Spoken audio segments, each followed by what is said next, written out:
so we can get rolling. Right, well, so I invited you to talk about the JQ, the so-called JQ, when you responded to my recent post about Israel, Shahak, I think it is, his book. And so that's why we're here today. As a brief intro, I'll just say that although I've been aware of obviously the Old Testament and Judaism and Jewishness my whole life, but even for 20 years or more, 30 years, I've been aware of this, the idea of a Jewish conspiracy, etc., and even the Rothschilds and things like that. It's only in the last couple of years, and even particularly the last few months, that I've really started trying to understand it. And it's one of those cliches, but the more I find out, the more I realize how ignorant I am. So I just cannot currently, Kevin, get to grips with the Jewish question and the Jewish identity. Now, I think a big part of it, I hope a big part of it, is the confusion is baked into the whole Jewish identity itself. Like, Jewish identity itself doesn't know what it is. So I think that that's at least 50% of it, but I'm willing to admit the other 50% is me, and it's going to take years to really wrestle this octopus to the ground. So yeah, I'm enlisting you to help with this if possible. So my main interest, really, seeing as I'm not so much on the conspiratorial angle these days, is the Hebrew Bible, the Old Testament, because I do find, well, particularly Genesis anyway, I find a lot of value in there. And I've been head to head with, if you could call it that, anyway, with Laurent Guyenot recently, or we've been conferring, and I've read his book and reviewed his book, and I definitely understand and sympathise with this point of view, but he's very dismissive of the Hebrew Bible. I mean, totally dismissive. He's just like saying the world would be better off without it, which I think is going way, way too far. So, but I thought we could just start with this question of the Jewish identity itself and what it is from your point of view. Have you read in your studies? Have you read the Shlomo Sand's book, that one and the one that came before, The Invention of the Jewish People? I think I've only read The Invention of the Jewish People, but not that one that you just showed us. No, I just got that and I just read it. It was heavy going because I've never been into history, but I'm making the effort. How long ago did you read The Invention of the Jewish People? Quite a while ago. I know it was well before I moved to Morocco, which was like 2.5 years ago. So back in I think maybe in the general framework of when it came out, I don't recall exactly when that was, but it was, I think, a decade ago or more, wasn't At it? least, probably more, because that one was, yeah, no, this one was 13 years ago, and that was just follow-up, so it's probably 20 years now.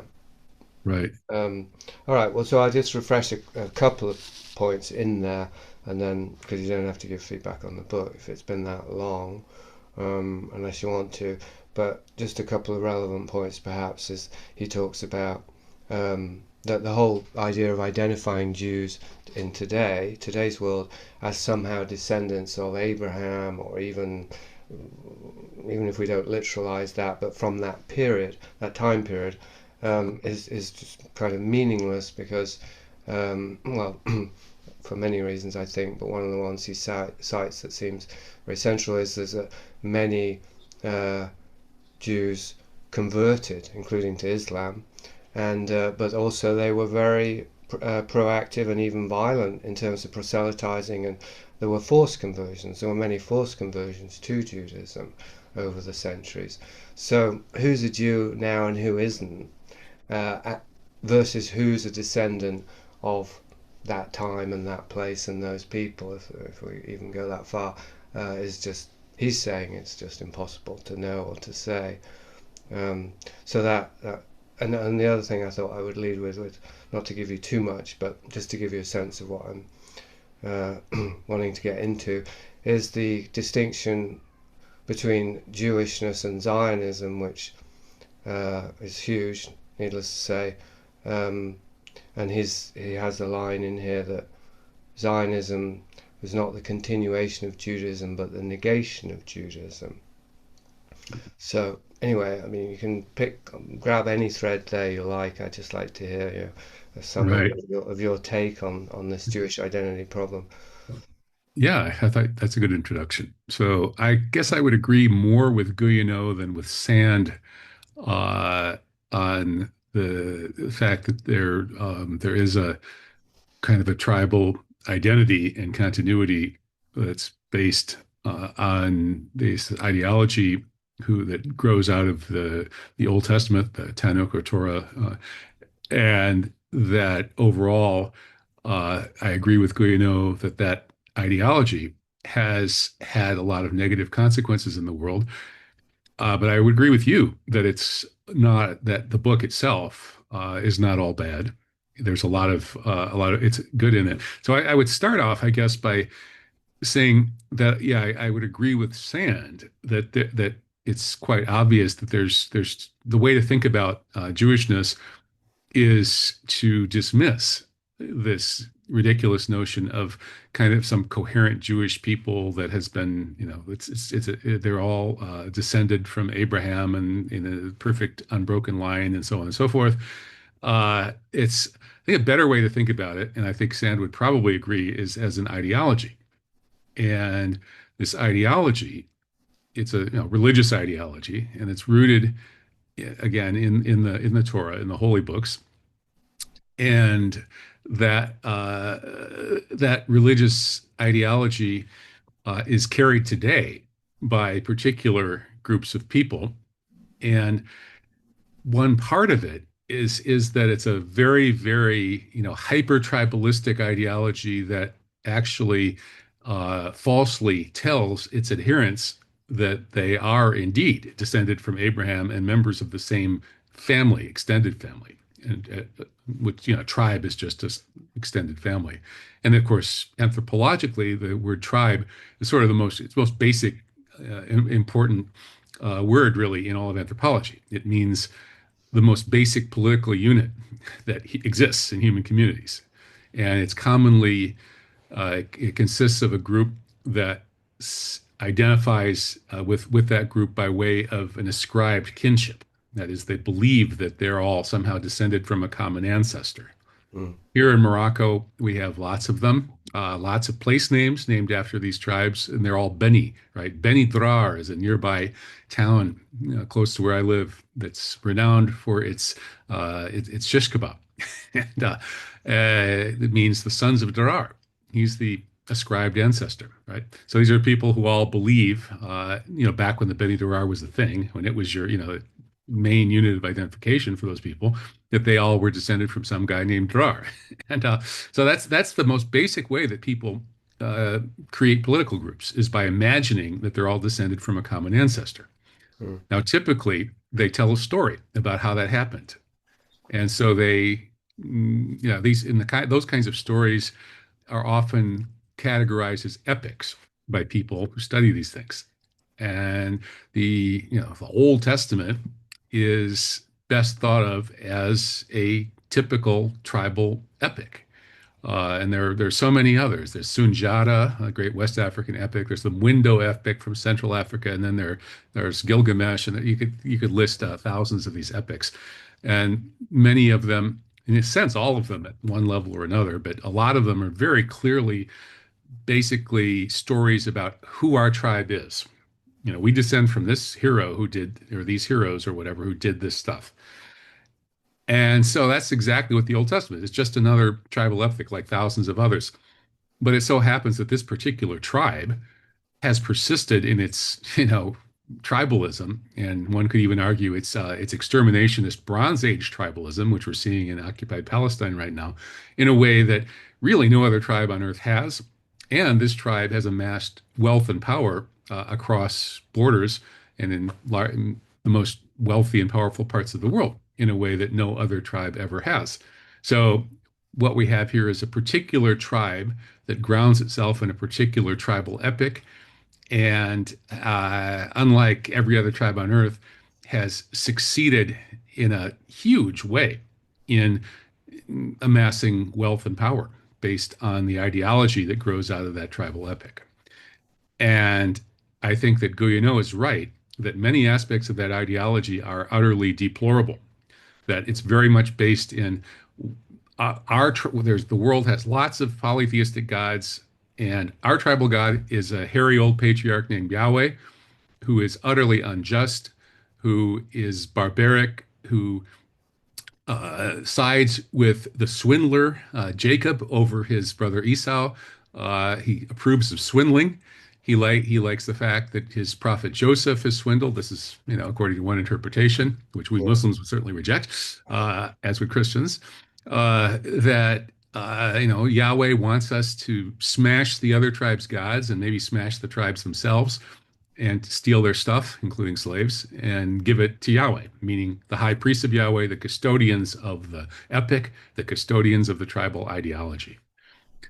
And this ideology not only strongly encourages endogamy, meaning marriage within the tribe, and even though that hasn't preserved a bloodline for 3,000 years since Abraham or what have you, it certainly has preserved a bloodline for over maybe 1,000 years. The male line of today's Ashkenazi Jews, who are the majority of the Jewish population, is more genetically similar than it was 1,000 years ago, when a small number, just a couple of hundred people, probably of some kind of Middle Eastern descent, probably Phoenician or who knows what, somewhere from the Levant, migrated into Central Europe and took European wives. And that bloodline then of these Ashkenazi Jews has remained ridiculously genetically pure, probably more so than just about anybody, except for maybe some isolated tribes on islands. And the reason, of course, is their ideology, that this ideology, screams at them that they are the chosen people, that the Goyim, the other tribes, are bad news, nasty, evil, plotting against them, and above all, inferior, basically just cattle. And so it's if you marry outside your tribe, if you're a hardcore member of this ideology, you're lost, you're gone, you're not there anymore. And so the people who've stayed in the tribe have been the hardcore ideologues of the tribal ideology, who've continued to marry within that tribe and pass down its ideology. And so today we end up with, what we're seeing in Gaza, where psychopaths like Netanyahu, Smotrich, Ben-Gvir, who believe that they are God's chosen and God has ordered them to exterminate the Goyim in preparation for the final enslavement and extermination of all the Goyim, after which they will rule the world, are committing genocide and pursuing endless expansionism. So despite the fact that I agree with you that there's plenty of potential good in the Hebrew Bible, there's also a lot of bad, and the good is basically split off and become Christianity and Islam. So that's where I am now. Judaism is largely a very pernicious ideology, and I think a lot of that perniciousness is actually based on trauma-based mind control that goes back to eighth-day circumcision. Mm. I think that the baby, when circumcised, it's a horrific trauma. It becomes forever an unconscious PTSD trauma. And the fact that the mother lets this evil stranger do that to her baby utterly destroys or badly damages the mother-child bond, which is the key to attachment in Bowlby's psychology, his attachment psychology. So, and that gives us the overcompensation that leads to the Jewish mother syndrome. And that little traumatized Jewish boy grows up being constantly told that there are these evil, scary, dark others who want to do terrible things to you. That's the Goyim. They want to throw you in gas chambers. They want to throw you in the sea. And so he grows up hearing that, and it clicks with this unconscious, buried memory of trauma. And he becomes wildly, fanatically tribal, as so many Jewish people are. Their brains automatically adjust all of their perceptions to what's good for the Jews. As the old joke goes about your Uncle Jaime, who's like, here's about each news story. Is it good for the Jews? Well, yeah, that's how it works. And then what the Jewish traumatized boy doesn't realize as he grows up is that the guy who did it to him wasn't the goy, it was the rabbi, right? Circumcision was an inside job. And I think once Jews wake up and recognize that circumcision was an inside job, and understand what's been done to them, that this problem will go away.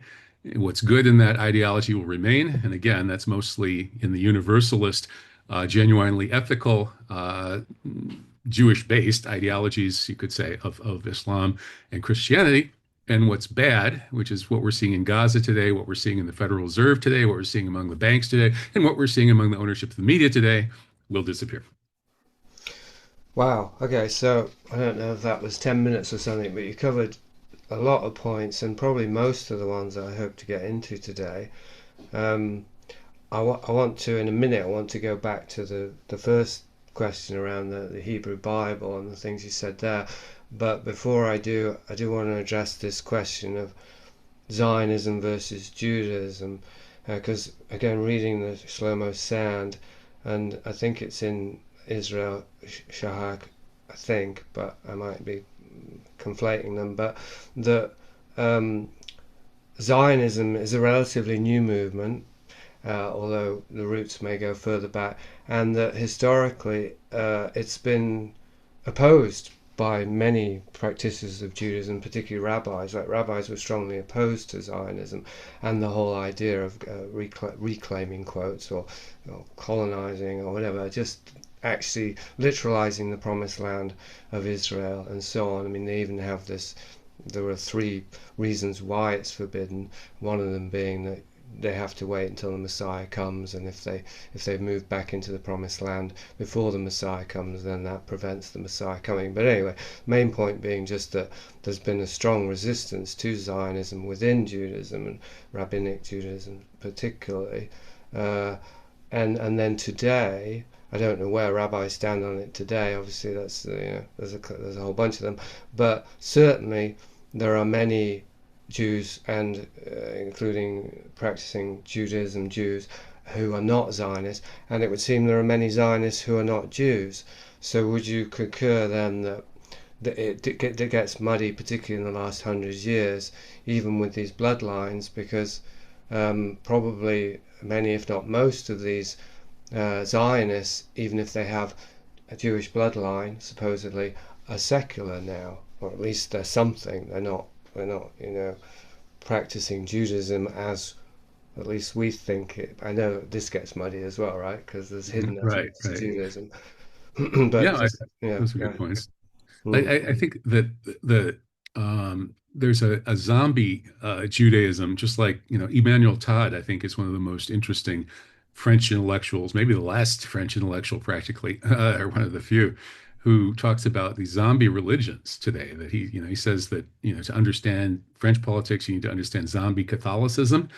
To understand American politics, you need to understand zombie Protestantism. And though he doesn't talk about it too much, I think you could extend that and say that to understand the Gaza genocide and the tribal Jewish takeover of media, banking, and organized crime, not necessarily in that order, you need to understand zombie Judaism.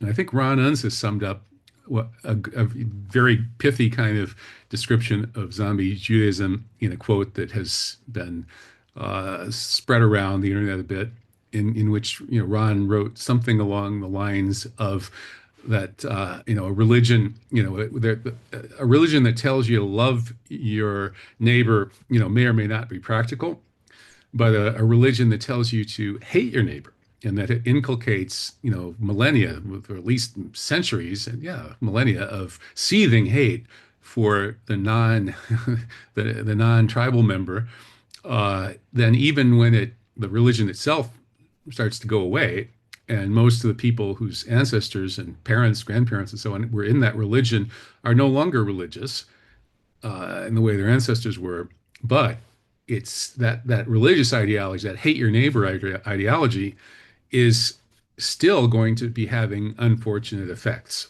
I think this was in Ron Unz's review of Israel Shahak's book. And so I think that zombie Judaism is still at work. And in the same way, like my parents were zombie Protestants. So my mom's still alive. She's a total zombie Protestant. I mean, these are people whose parents and grandparents were Protestants, and that Protestantism infused them with a Max Weberian work ethic and a strong sense of moral, you know, doing the right thing morally and ethically and so on. And so that persisted, even though my parents weren't at all religious, but they kept that aspect of the Protestant religion. But then, you know, my generation like lost a fair bit of that. Like I grew up sort of morally and ethically bereft, and I'm sure that you know the next generation is finding it even harder. So I think that within Judaism, the zombie Judaism is out there, and then Zionism is, I think, really almost more of a manifestation of zombie Judaism than of authentic Judaism. As you said, throughout all of the centuries of authentic Judaism, the majority of the rabbis were opposed to forcing God's hand by deliberately returning to the promised land and being our own Messiah, which is what Zionism promises.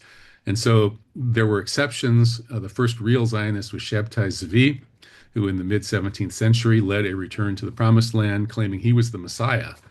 But he ended up to escape execution. He did a false conversion to Islam, led his followers into a false conversion, and the majority of Jews who actually were he had convinced probably a slim majority at the time, but then the majority fell away from that. And so there's this satanic Sabbateism and Frankism that grows out of Jacob Frank, who thought he was the reincarnation of Shabtai Zvi. And so, but these were sort of viewed as heresies or unorthodox interpretations of Judaism by the majority of rabbis. And it wasn't up until really World War II that the majority of rabbis became genuinely Zionist. But I think the zombie Jews, you know, people like Theodor Herzl and David Ben-Gurion, who were not really religious, they really bid on this notion of let's be our own Messiah. You know, okay, we're atheists, we're Darwinians, we believe in survival of the fittest. That means the only purpose in life is to devour the other and propagate the self. Let's do it. Hey, Judaism tells us to devour the other and propagate the self. And even though we don't believe in that sacred text anymore, that's how we get wealth and power and have a good time. So let's do it. And so Zionism became the dominant form of zombie Judaism. And yeah, I think that's sort of why, you know, that's a way to think about the distinction between Judaism and Zionism. Hmm. All right. Well, this does come back to the Hebrew Bible then, because what we're talking about here now is Zionists who are secular Jews or I don't know, non-Jews who are not secular. I mean, there's such a huge demographic here. But anyway, let's stay on the Jewish angle. I was just thinking Peter Thiel, because I think he's a Zionist, but now he's claiming to be a Catholic. But anyway, we can definitely get sidetracked. Hopefully we'll get to that. He's a crypto-Catholic. A crypto-Catholic, well, is he crypto? No, I think he's actually claiming to be a Catholic. So then Right. I'm calling him a crypto-Catholic because I'm skeptical about whether he's anything other than a Zionist. Well, yeah, absolutely, yeah. So but there should be another word for that. That's like pseudo-Catholic would be the easy term. But anyway, as I say, let's not get pulled into Thiel world just yet. We can get there. But the point I was trying to get to was that if we have these secular Jews who are the Zionists who are using the Bible as a blueprint for genocide, which I think is undeniable pretty much now. I don't know. I'm sure people are denying it, but they're not really, because they're explicit about it, right? So the non-denial denials. Yeah.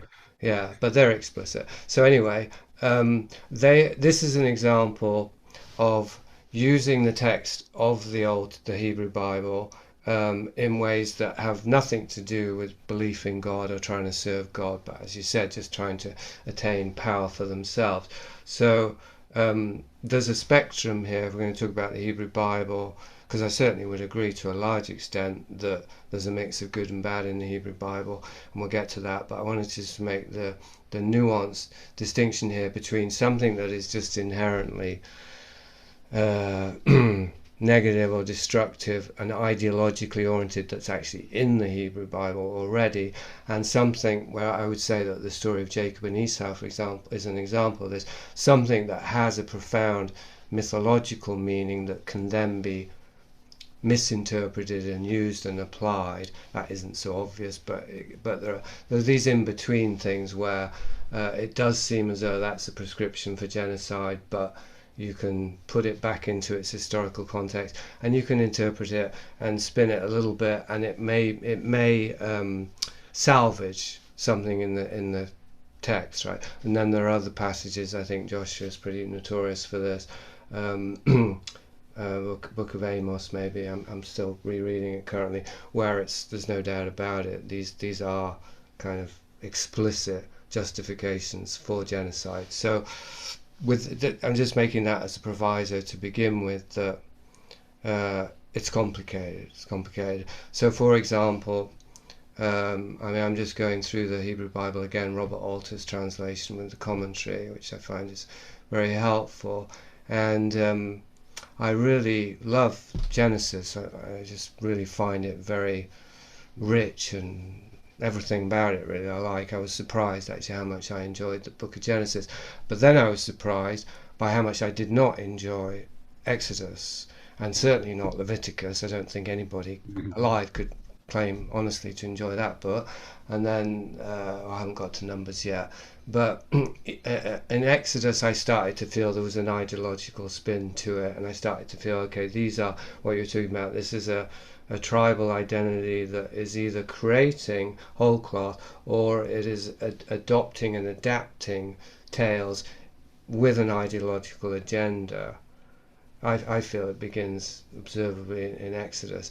Now, we talk about the Hebrew Bible. As far as I can tell, scholars are saying it was really either mostly written, but some of it maybe assembled as well, or added in there, 6th or 5th century BC. So this was already, I mean, whatever Judaism was, it was a very far cry from these stories of the supposed original patriarchs. So my sense is that the book of Genesis was adopted and adapted by a later faction and with a later agenda, because it's so profound and powerful, and the foundational myth is essential, without being particularly redacted or adapted, or tweaked in order to justify things. Whereas the book of Exodus seems obvious. I mean, the whole Exodus from Egypt is the foundational myth of the Jewish identity, I think we could say, rather than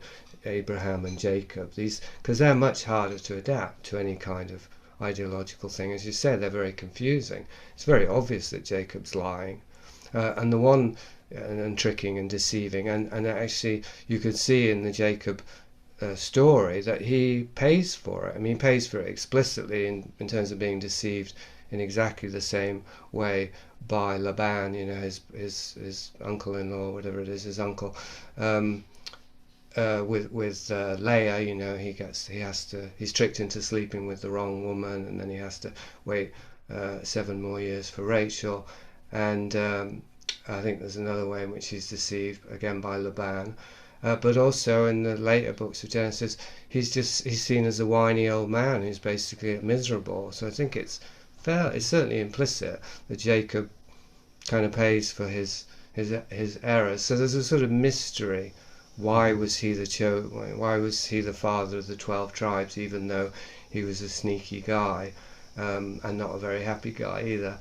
And then the other thing I would say about Genesis is that I think the only example of a kind of what we tend to think of now of a Yahwehistic act of slaughter, mass slaughter, is when the sons of Jacob, 2 of the sons, I forget which ones now, but because their sister is raped, they trick that tribe into circumcising themselves so they can marry the sister, and then they sneak in right after they've been circumcised and murder them all. And but that's considered, that's not justified or applauded. That's seen as a heinous act on the part of the sons, right? So I think that Genesis is very different and distinct in this way, and so I guess that's my general point about the Hebrew Bible is that, first of all, it's how you read it and how you interpret it and how you apply it, and second of all, it's a mixed bag. I mean, there are different agendas involved in the writing and the assembling of the various books. Yeah, I think that's right. And I think it's also, as you say, very impressive from a literary standpoint. I used to sum it up by saying, it's if you can't appreciate the literary power of the Hebrew Bible, then even in translation, there's something wrong with you. But if you take it as inerrant scripture, there's even more wrong with you.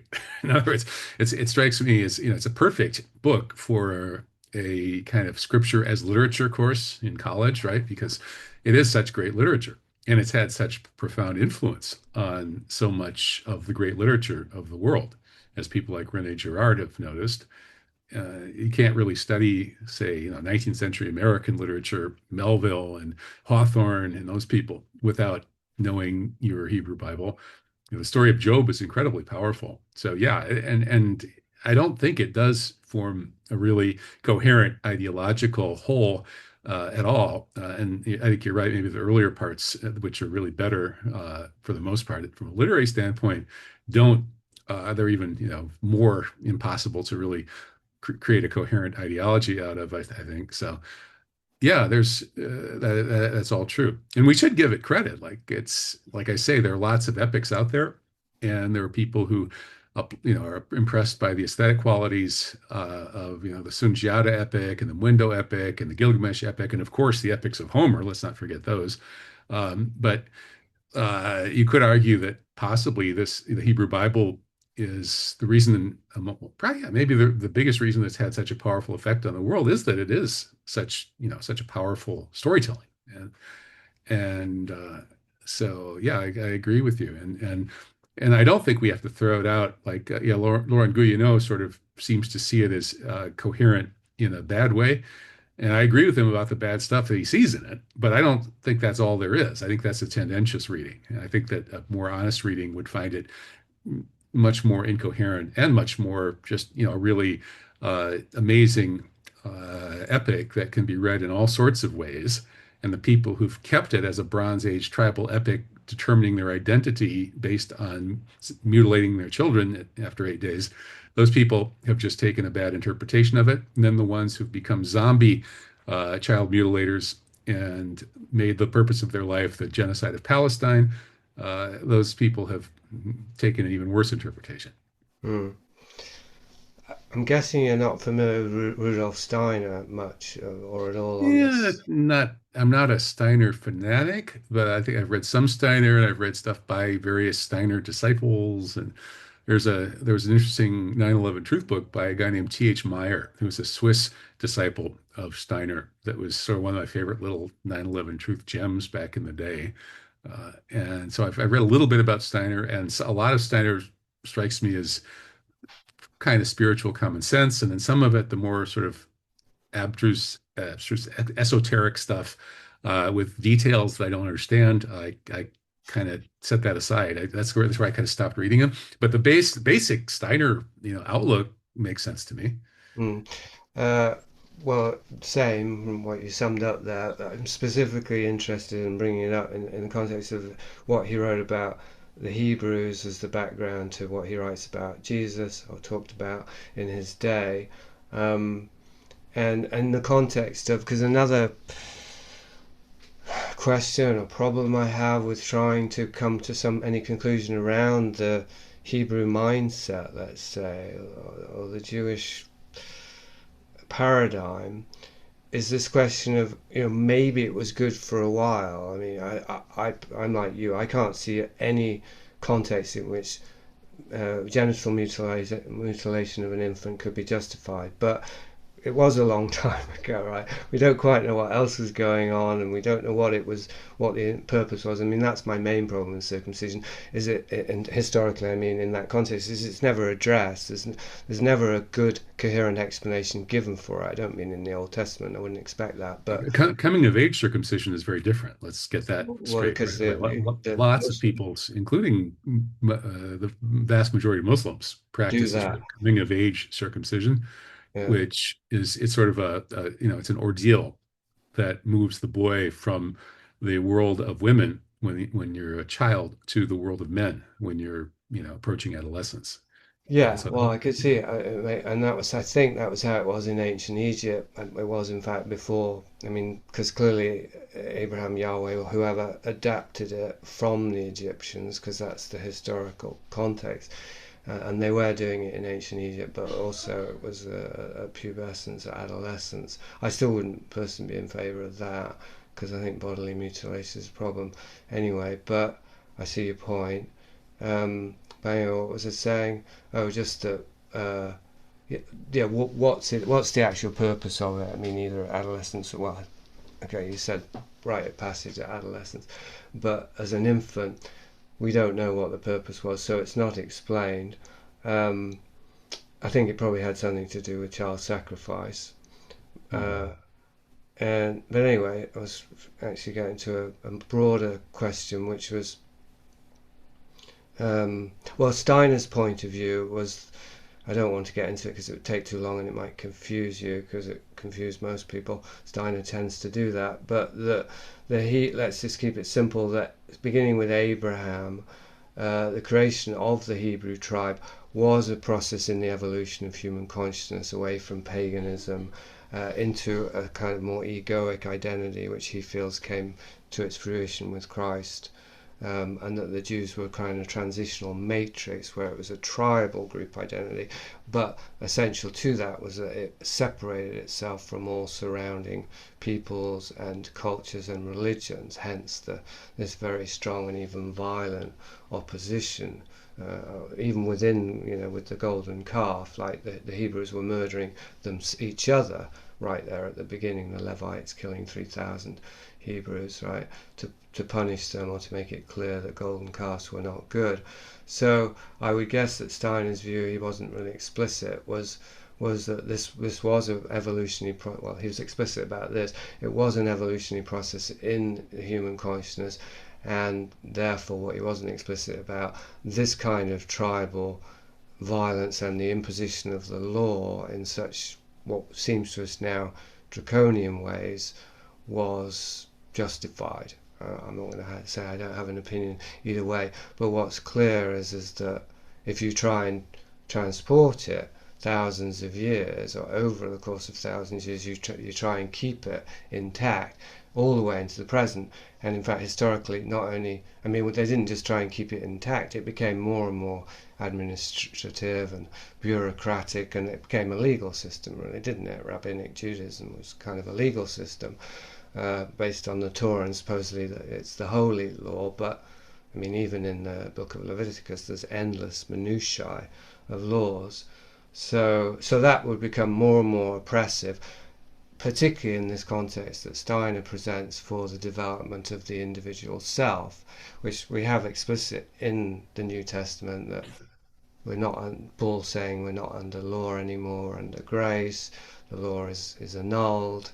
That seemed to be making explicit the transition, but needless to say, Judaism held on to its identity and continued for another 2,000 years.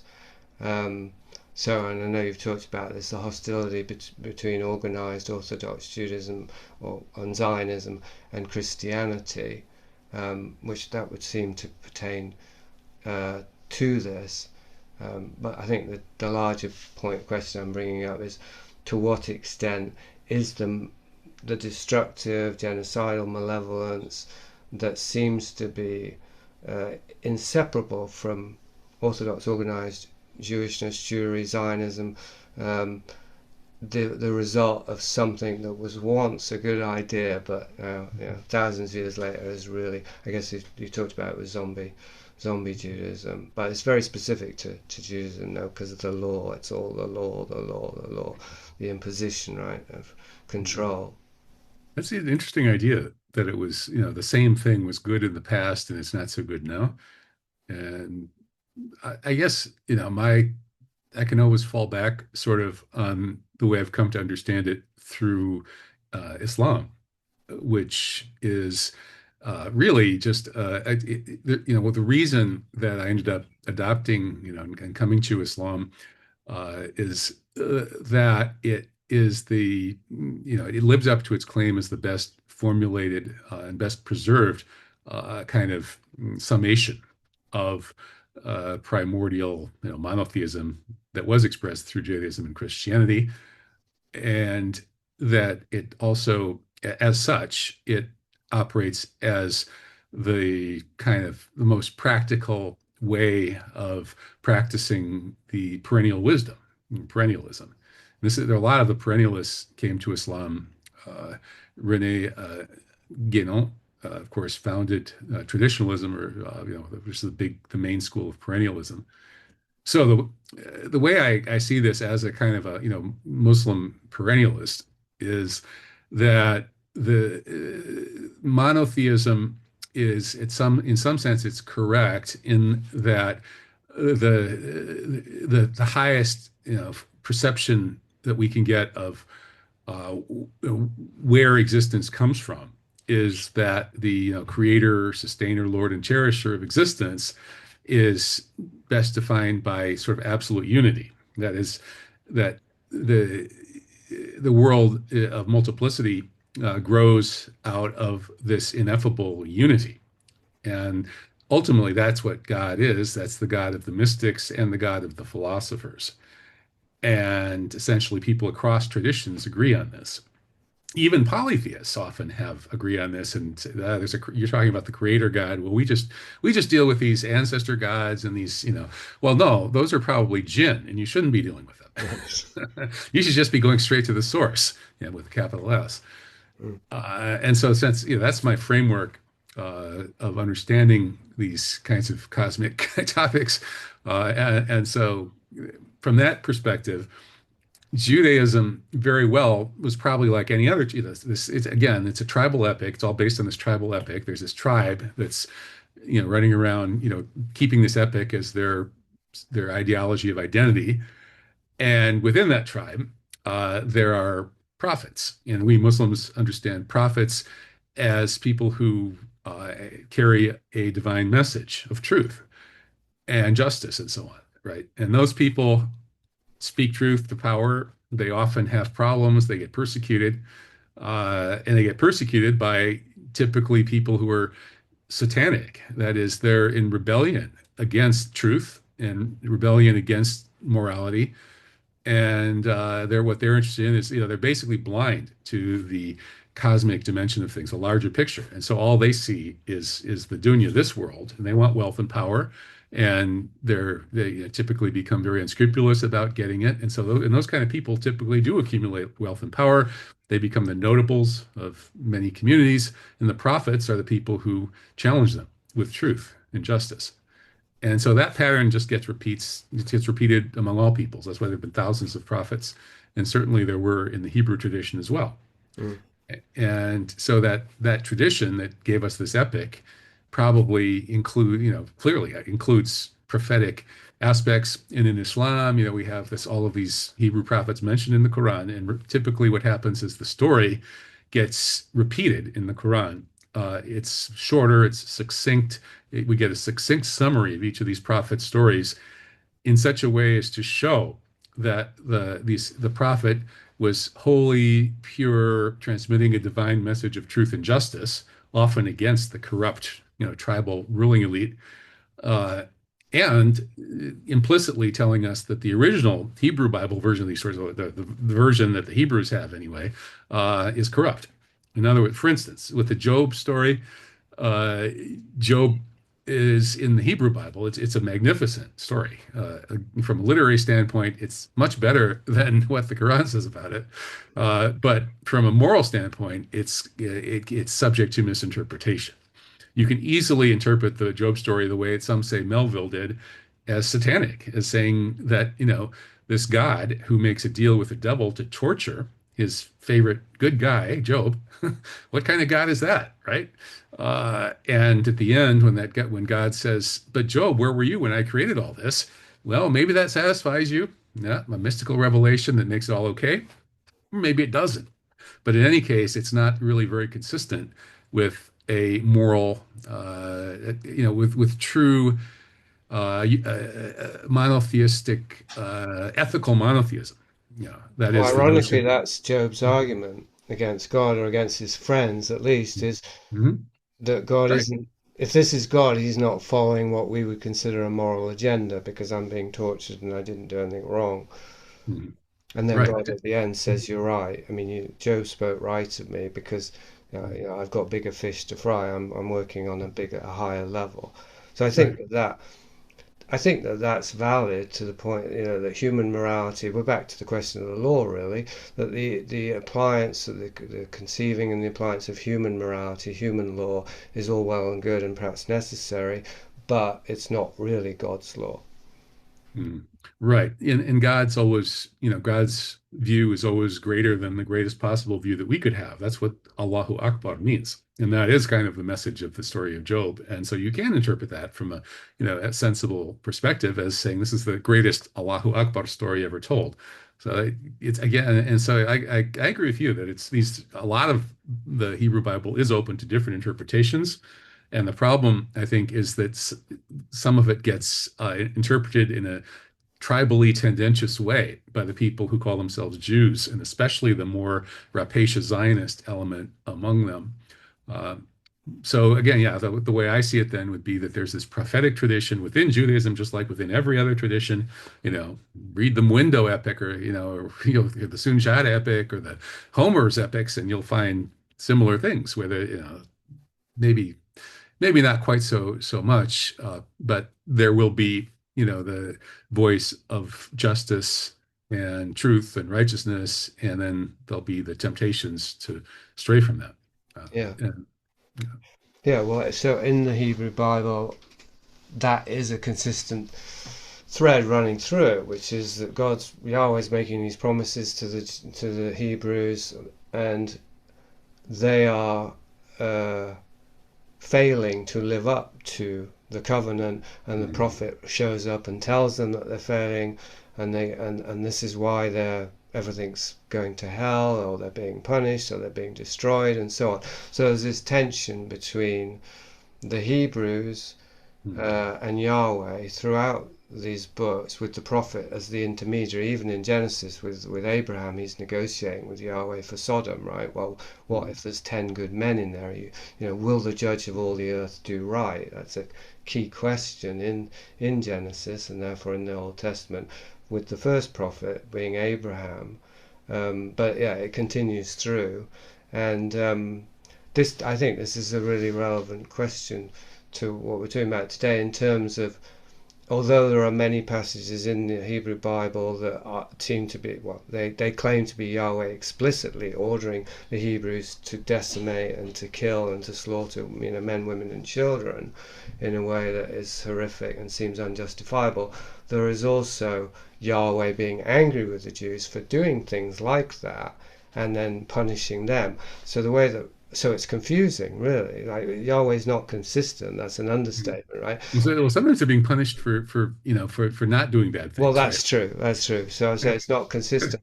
But if we're going to try and make it somewhat consistent without imposing too much on the text or cherry picking, Girard's view is very interesting, because he explained the inconsistency as, again, evolving consciousness, that the Hebrews and the scriptures were an attempt from the beginning, it's in Genesis as well with Joseph, to expose the scapegoat mechanism, which is how tribes gang up essentially on innocent victims and kill them, and then raise them up as sacred in order to maintain cohesion as a tribe.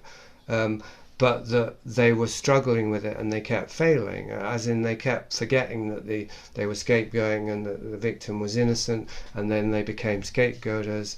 And you can see this in that there are many passages. This is why I felt Guyenot wasn't playing quite straight poker with his book, because there are many passages that admonish the Hebrews that they've forgotten to be just, to be just and to be charitable and to look after the poor and the helpless and the widows and so on, as well as side by side with these passages that Guyenot likes to cite, where they're just being encouraged to be, psychopathic, genocidal maniacs, essentially. So yeah, Girard's view was that this was going on in the tribal consciousness. They couldn't quite get to a full understanding and acceptance of the wrongness and the injustice of violence in any form, essentially, and that was completed with Christ Jesus and the New Testament. So again, we're back to this. Well, to me, this makes the Hebrew Bible more interesting and more valid, but precisely because we need to read it with an eye to this and say, okay, well, that's the bad stuff and this is the good stuff, and they are in tension, they're in conflict. And the book of Job is exactly that as well, because the book of Job is essentially saying, like, the friends of Job will quote things or say things similar to Psalms or other portions of the Hebrew Bible, and Job says, no, that's not my experience. And then at the end, God says, Job spoke right of me. So essentially, the book of Job is saying, whatever you read before here in this book, it's not actually right. It's not a true picture of God. So that, I think that tension is rich. Yeah, it never really resolves the tension clearly in the text, and it leaves it to the reader to do that, which Yeah. is partly why it's such great literature, better literature than the Quranic retelling. But the Quranic retelling is better scripture because it's not as open to abusive misinterpretations. And speaking of the scapegoat mechanism, I think that what we're seeing today politically playing out, like with Peter Thiel, for example. But have you read Peter Thiel's essay on Leo Strauss and Rene Girard? I Because did make myself read it, yeah. yeah, I found that fascinating, and maybe I'm being unjust to Peter Thiel.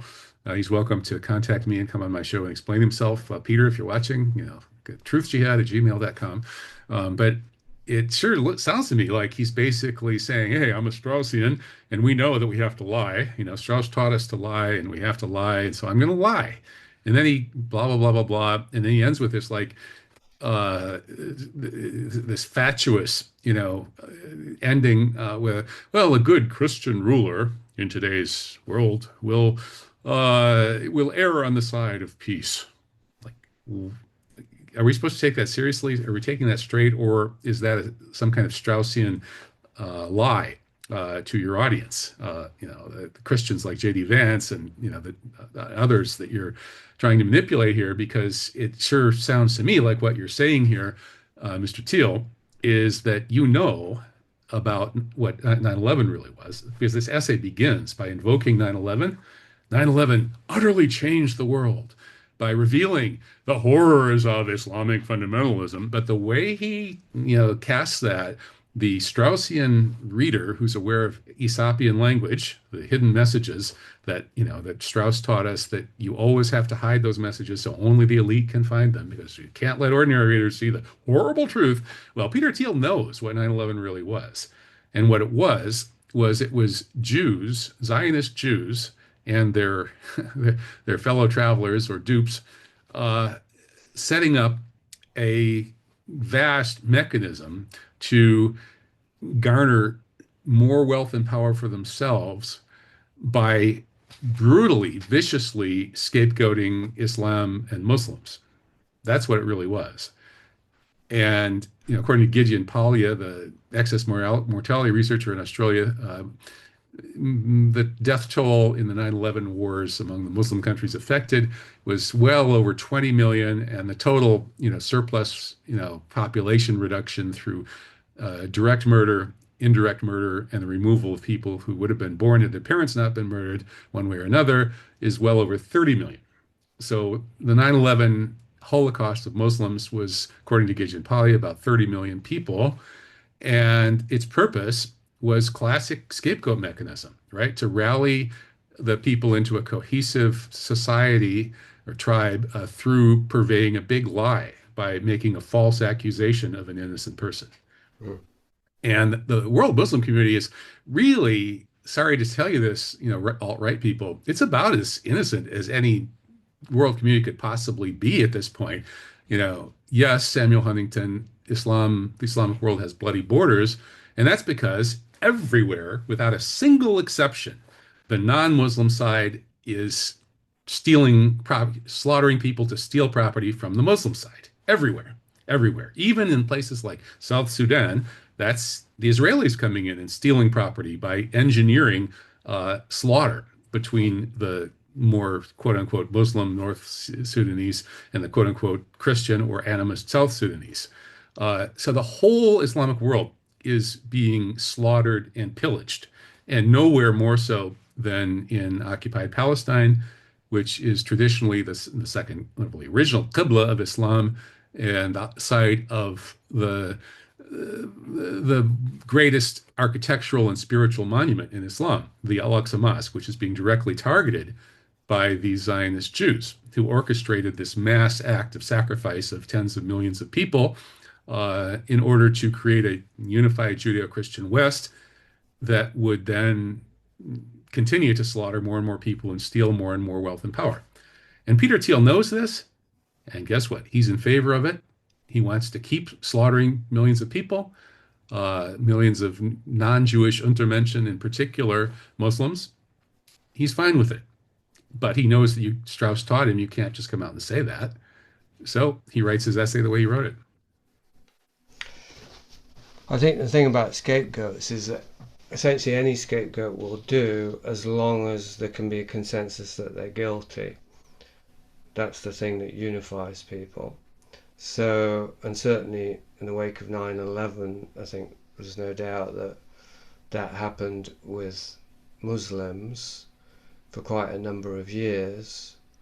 It's still working now, even without complete unanimity. A Well, lot of 9/11 truth people still hate Muslims and sure, but they falsely hate. blame them for things subconsciously based on that programming from 9/11, even though now they Well, know it that was a 9/11. big event, needless to say. There hasn't been anything since then. Gaza, well, what's going on in Palestine currently is not one event. But you're talking about how it's spread out all over the social media and stuff. So that certainly is going to be imprinting people, and people are becoming more and more hostile towards Israel, which I guess you and I probably wouldn't tend to see that as such a tragedy, but at least there's an awareness there. Also, Christians are being persecuted and scapegoated currently across the planet. I think the UN even seems to be favouring uh, countries where Christians are being persecuted. I mean, kind of implicitly supporting these things. I don't know much about it, but I think my point is just about scapegoating. As long as we're on this question of the Jews, because I mean, there is a question. Can a scapegoat be guilty? I think because I've written about the Holocaust for a while, a number of passages, and in the last essay, I and described Adolf Hitler as the greatest scapegoat of the 20th century. Now, by that, I didn't mean that Hitler was innocent. I just mean he was scapegoated. He was turned into a symbol of absolute evil. Yeah, he wasn't as guilty as they say. He wasn't as guilty, that's right. So there's a spectrum. He's probably no more guilty than Churchill or something, but we don't have to get into World War Even II. Roosevelt. Or Roosevelt, right? But the point being about the Jews is that they also can be scapegoated, and there's a weird thing here because certainly with the Jewish identity, Jewish organized Jewry, we could see that not only does having a scapegoat bind a tribe together, but being scapegoated is a way to empower a tribe and bind it together. So that's a very interesting and problematic tension because from what I've been able to intuit and deduce, or I don't know what to keep calling it, organized Jewry, just shorthand, but certainly Zionism thrives on anti-Semitism. It needs it. So I think there's a double problem here because personally I don't want to be involved in scapegoating.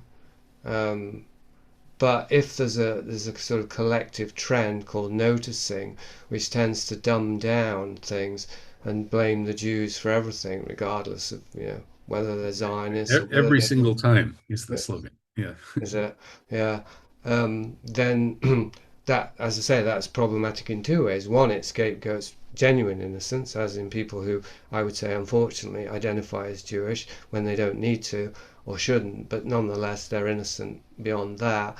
But B, it reinforces the malevolence and the control and the hegemony of this Jewish identity because it thrives on opposition in this way. So I mean, that's my concern with Ron Hunt's review, for example, as a site.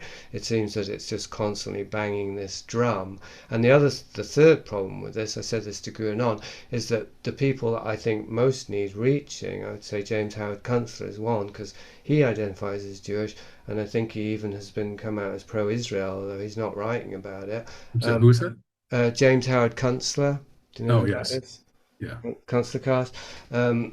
He doesn't go near this stuff. Like, he doesn't take it seriously, and he should. He needs to. But that's, I think, the answer review, not to get sidetracked on this, but just as an I example, think the Ends review is on the right track, and Kunstler is totally blind on those matters. on these I know, but my point is, I mean, I agree, but my point is that uh, if you have a potential echo chamber where it's banging the same drum, you risk preaching to the choir, not you personally, but Ron Huntz, let's say, because he's not here, um, and then you don't reach people who I think need to be reached. That's very much in my strategy. Even if I have a stronger opinion than I let on, I try to find the middle ground, not because I want to straddle a fence, but because I want to reach the people who are way over there, and also because I don't want to get pulled into the people who are way over there, the genuine anti-Semites quotes or neo-Nazis quote. I mean, they do exist, right? Mhm. Yeah, but I think that there are a couple of issues here. One is that truth is truth. And maybe in a lot of cases, truth is somewhere sort of in the middle of the spectrum. There are people who are unbalanced to the left, people unbalanced to the right, and the truth is somewhere in the middle. That's often the case, but that's not always the case. Sometimes the truth is way off, further to the left or the right than the most extreme person on the left or right is saying, right? So it's not you can't be absolutely sure based on that paradigm about And I'm interested just in truth for truth's sake. I started doing this truth jihad thing after I was so outraged by 9/11 that it just, it seemed like a good hill to die on academically. So I, framed it as a truth jihad because I understood that the way that the normal people would see me would be as some kind of extremist. And the fact that I'm Muslim probably makes it even easier to peg me as some kind of weirdo or extremist. And so I thought a little self-effacing humor would be a way to deal with that. So hence the concept of the truth jihad, which is both serious in that, the real meaning of the word jihad in Islam is it's got two meanings. The greater jihad is the struggle to become a better person. The word means struggle. So number one is the struggle to be a better person against the lower aspects of the self. And then number two, it's a struggle to defend the community when it needs to be defended. And that can be military struggle to defend the community. And that's, of course, what everybody has heard of, all military jihad, right? So anyway, my truth jihad thing was, it's partly a joke because I understand how the Western audience is going to hear it. And it's also deeply serious, which the Muslim audience is more likely to understand. But hopefully the Western audience will eventually figure it out too. So that's my shtick, right? I'm the truth jihadi. And when I started, I was more practicing what you just described in terms of really trying to, be lean way over backward to be as non-threatening as possible so as to reach the broader audience, right? I really tried that. I did my best. I founded the Muslim Jewish Christian Alliance for 9/11 Truth. I reached out to religious leaders across the spectrum, tried to bring them together. As John Cobb, probably maybe the world's greatest living Protestant theologian, noticed. He was my co-editor on a book, and the Jewish co-editor was a woman named Sandra Lubarsky, whose behavior was, I hate to say it, kind of typically a little bit pushy and difficult. And also, oh, I don't think I can find any Jewish religious leaders who actually don't believe the official story of 9/11. She's things like that. But that's what our book is about, Sandra. Anyway, I put up with her, and I was being Mr. Nice Guy. Okay. Mm-hmm. And as John will tell you, he thought I had the patience of Job. Oh man, if Sandra hears this, she's gonna hit the ceiling. But anyway, at some point, I reached that. It's like that joke about when Hitler comes back and what's he going to do something different? He's going to say, "No more Mr. Nice Guy." So I reached that point sort of. It's like, okay, if I'm going to be a truth jihadi, I'm just going to say it straight. And so since then, I have sort of opened myself up to, like, before they were calling me, an anti-Semite, and trying to, they were making up all kinds of nonsensical anti-Semitic Holocaust denial nonsense that was totally baseless. They actually, sourced claims that I had said friendly things about three alleged Holocaust deniers to some anonymous blog, and it was not true. I didn't know anything about the Holocaust issue really at the time. And so they lied about me, put that on my Wikipedia page, and just made up total lies, trying to spin me as some kind of anti-Semite, even though I was like trying to blame 9/11 on Bush and Cheney and Rumsfeld, who aren't Jewish. I wasn't saying anything. And I was really downplaying the Israel connection. I was, you know, but they just kept, it's like they protested too much. It was like nothing but Jews. Like the people who were like going bananas about trying to cover up 9/11 in the most extreme, ridiculous way with grotesque lies and ad hominems, they were practically all Jewish. And this went on and on and on and on. And so at some point, like, I reached that point where, okay, this truth jihad is just going to have to be straightforward truth jihad. I'm just going to have to call it the way I see it and continue to try to have a little bit of self-effacing sense of humor. But I'm not going to soft pedal the JQ anymore. So I don't. Well, fair enough. I mean, my liminal position, which basically I have to with almost everything. Like I don't call myself a Christian because I just don't want to end up too firmly in any kind of group identification. But around the JQ, it really is largely based on trying to be honest about what I know. So I have the exact same standard that you expressed there. I'm just interested in truth and not how it affects or offends anybody. But starting with myself, trying to be honest in the exploration, but also just trying to be honest about what I know. So what I've observed with the JQ is that, as with so many things, and I think that this is kind of just a widespread condition, I had opinions that were much stronger than the evidence on which I was basing it. So what I mean really is essentially is just trying to keep out the opinion as much as possible and present the evidence and kind of study the evidence, and if I can make a conclusion along the way here or there, then I do. But a lot of the time I can't. So I'm just saying, well, yeah, what do you think? So again, this is the context of talking to you, and you've looked down a number of rabbit holes, maybe many that I haven't. So, And vice versa. well, I'm impressed by your collection of rabbit holes you've been down. thanks. Yeah. Well, this is a good reason to pool resources, isn't it? Particularly if we find the areas of agreement, we can find some sort of confirmation that isn't a bias. Well, hopefully not. So on this question, then, the elephant in the room, or the smoking gun, whatever you want to call it, organized Jewry in terms of an actual agenda. My camera just went off. Yeah, you turned into a cat. Oh yeah. A global agenda. Now we'll get to Zionism hopefully if we have time, and Israel, and that's very obviously an agenda that's Jewish, but I know that you're talking and others are talking and writing about a much broader thing, such as, for example, the US government or the US deep state even is somehow Zionist or captured by Zionists.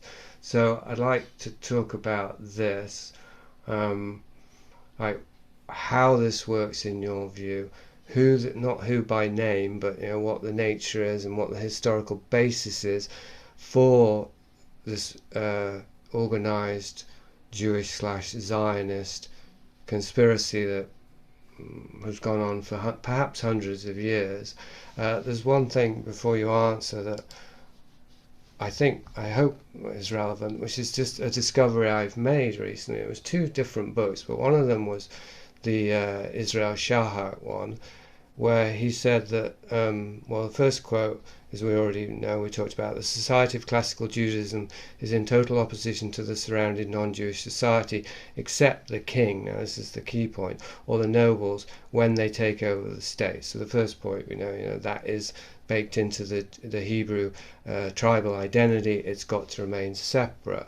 But this thing about being aligned with the king was interesting to me. And then he wrote, in a pre-modern state, a better position of the Jewish community normally entailed a greater degree of tyranny exercised within this community by the rabbis against other Jews. So there's two things there. One is that Jews historically, or the higher levels of the Jewish community, have aligned with the kings of that state that they were not integrating into but cohabitating in, and by extension they were also oppressing their own people within the tribe itself. So I just wondered if that's a way, that to me that was like, oh, I can maybe start to understand how there could have historically been a Jewish conspiracy, because today we have the administrative elite, for example. We have this idea that a great deal of social engineering is going on at these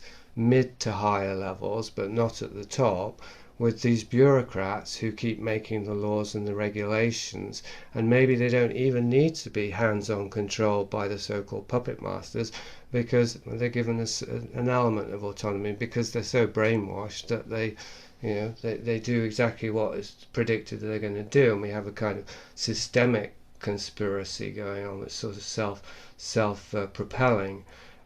So I started to wonder, well, is this what's happened with the Jewish thing, that historically Jews in any country that they have lived in, they forged, the higher levels have forged an alliance with the power of that country and then oppressed the lower levels and made them work as minions. So, but essentially in that model, and this is one somebody like Richard Poe is trying to argue, the Jews are even the higher level Jews are a kind of human shield for, in our historic context, it would be the Anglo-American alliance, so that they can have them do their dirty work and get the blame. But it's not either or. That's one point of view. The other point of view would be that there's simply there's a continuum there between the ostensible powers of a nation and this Jewish demographic that is aligned with the power.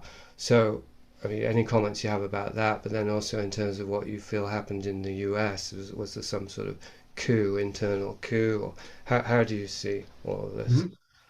Well, yeah, I think that model we see Laurent Guyenot does develop and discuss that kind of model of Jewish communities having a leadership or an elite that oppresses their own people and also interfaces with the king or the Gentile ruler to maximize the Jewish elite wealth and power.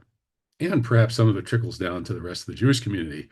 And then this typically, quite often, leads to problems with the ordinary non-Jewish folks who typically are dealing with tax collectors and loan sharks, who are basically the same person, a rich Jew who's tasked with going with taxing them and then giving some of that to the ruler, and then also does the loans that if you're a peasant and you have a bad year, you have to borrow money from him in order to pay the taxes that he himself or his co-religionist is collecting.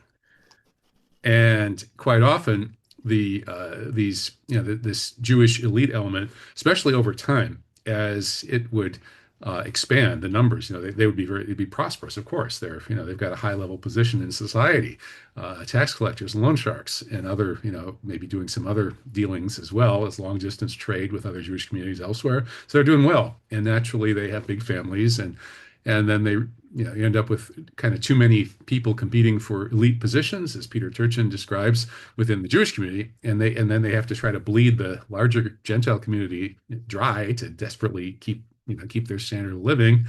And so now they're giving out usurious loans designed to bankrupt the peasants and just take their land. And at some point, the peasants break, and who do they see oppressing them? It's Jews, and so they get angry at Jews, and they storm the palace. And the king says, "Okay, we'll expel the Jews, blame the Jews, scapegoat the Jews." And the king will then do his best to try to grab the Jews and grab their property, and king will keep as much of it as possible, and then expel the Jews and send them somewhere else. Uh, and the Jews, of course, will be trying to come out best from that situation as best they possibly can. Like if they get expelled, at least take as much property as possible, and that sort of thing. So that pattern repeats itself over and over and over and over and over. And with the Ashkenazi Jews in the Pale of Settlement, it really goes out of control, like starting maybe what 300, 400 years ago, when the population just explodes. I mean, of all of the Jewish population explosions, where they had this nice lucrative niche, as loan sharks, tax collectors, long distance traders, and of course, organized crime people, human trafficking, drugs, including sugar and coffee and alcohol and all that, and rum with the slave trade across the Atlantic, all this stuff. They're very prosperous. And so they have these big families. And then typically, like the smartest kid in the studying in the yeshiva school or whatever gets handpicked to go be sent to the big city to marry the rich Jewish merchant, his daughter, and thereby, and then they're encouraged to have lots of children. And this is probably, the reason for the average Jewish IQ being something like, 105, 106, a little bit higher than the non-Jews. And because Jews worked all over the world with a lot of long distance trade, that Sorry, what's the reason you're offering for the higher IQ? the selective breeding. That is, that the smartest kid in the rabbinical school gets Right. sent to a lucrative position with the merchant's daughter and is encouraged to have Yeah, I huge was numbers. just talking about this with my wife because if it's just endogamy, I think the IQ goes down. If it's too much Yeah, yeah, yeah. inbreeding. No, there's a selective reading aspect to it. And then because the people were successful and thereby able to afford having lots of children are good with languages because they're doing long distance trade, that's probably why we have sort of about a 105 Jewish IQ, which is just a little smarter than the average Joe, but not that much. But a language IQ, linguistic IQ of considerably higher than that, maybe 110, possibly 115. So there are a lot of Jews out there who are really good with languages. I met some of them, and I'm very jealous at how easy it is for them to learn multiple languages. Mm. Uh, so anyway, I think this is the kind of process that you described, and I'm sort of fleshing it out, that's been going on for a very long time. And I think that these Jewish communities, because they not only the reason they practice endogamy is because their ideology is telling them to basically fear and hate the outsider and stick with your own tribe and work with your own tribe. So they end up with this ferocious level of tribal nepotism, where they can work with each other on business deals, screwing the outsider, and so that tribal nepotism then gives Jewish communities a huge advantage in terms of classic sort of mafia style operations, or including in organized crime. But we sometimes use the word mafia to describe, like, oh, here in Sadia, Morocco, there's like a real estate mafia, right? They're not all necessarily part of the same tribe. But anyway, the Jews with with that tribalism and tribal nepotism uh, are positioned like in America. You get all these Jewish immigrants coming to America, just like all the other immigrants. They hang together, they move to same neighborhoods, parts of New York. There's an Irish section here, an Italian section there, a Jewish section there. And guess what? You have an Irish mafia, which does organized crime on behalf of Irish people to some extent. An Italian mafia does the same thing for Italians, and a Jewish mafia that does the same thing for Jews. Well, Jews have been at this game for centuries, and they have a slightly higher IQ, and they have this ferocious tribal endogamy, really good at what it takes to create a mafia. And so I don't think it's the slightest bit surprising that over the course of the 20th century, Jews went from being a pretty powerful influence behind the scenes to totally taking over the place after World War II.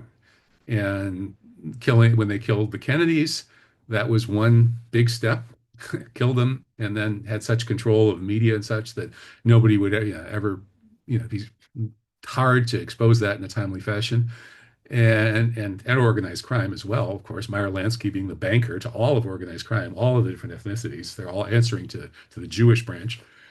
And then 9/11, when tribal Jews with an affinity for Israel blew up the World Trade Center and did that sacrificial spectacle that was designed to lead to the slaughter of tens of millions of people and increase their own wealth and power. So this is a kind of a tribal nepotistic mafia that has always operated that way for many, many centuries anyway. And it's not really surprising that it took over the United States and the United States empire. It would be surprising really if it hadn't. You didn't really mention banking in there, so No, I should have. Yeah, that's the key. That's actually, to me, that's part of organized crime. Like when I say organized crime and mafias, to me, banking is like the supreme form of organized crime because it's all a swindle, right? It's usury banking. Usury is a crime. Usury, according to the Quran, is the worst of crimes. You know. it's in the Old And Testament as well. I mean, they're not right, supposed to charge interest, but but that's only among themselves. right there, yeah, exactly.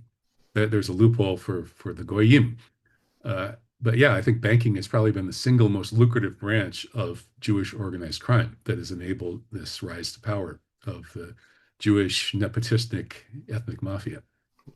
Yeah, so it wouldn't be hard for even a non-conspiracy theorist, never mind realist, to allow that presidential elections or administrations have been determined by uh, funding, right?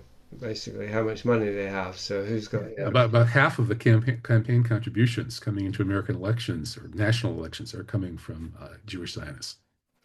right? Well, so that's a key point, including presumably some bankers who own the currency, so to speak. So without getting too stuck on the details, um, uh, can you name a few names? I mean, Rothschild, obviously, but Rockefellers are not Jewish, I think. Rockefellers are still a huge influence. So, but the Rockefellers are Zionists.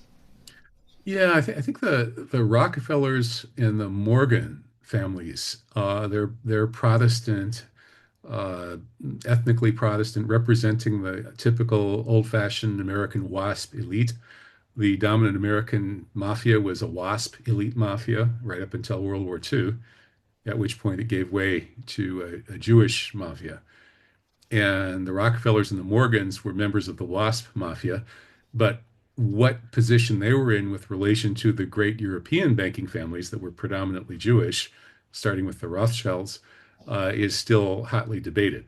Hmm. And there are those who would argue that in 1913, when the Federal Reserve was founded, that the dominant power behind this coup d'etat that created the Federal Reserve just in time for World War One was, in fact, the Jewish banking families. If you read Disraeli, and his, he wrote a lot of this in fictional form, but you don't have to read very far between the lines. You don't have to be Leo Strauss to understand what he's saying. Reading who, Conning, sorry? Disraeli, Oh, Benjamin Israel. Disraeli, Yeah. his Coningsby and so on, that he kind of described the way that the people who really run the world are not the people in front of the scenes. You'd be surprised if you knew who's really in charge of everything. And of course, he was referring to Jewish Zionist, even before this, before Theodor Herzl, Jewish Zionist banking families. Hmm. Right. So I kind of dropped the thread a second there because I'm not quite sure. So we're talking about capturing the US. Yeah, I forgot I had another question, but it's Right. gone out of my mind. So let's just bring it to the specifics then. Oh, I know what it was. It was actually it was a side point, really. But again, in the Shlomo book, I was surprised to discover, which probably shows how ignorant I was, that Zionism is at least equally fueled or seeded by Christians, or at least nominal Christians, as it was by Jews. And so the early Christian Zionists, I mean, it's impossible, I think, to separate it from British Empire colonialism and obviously wanting a place in, a station in the Middle East.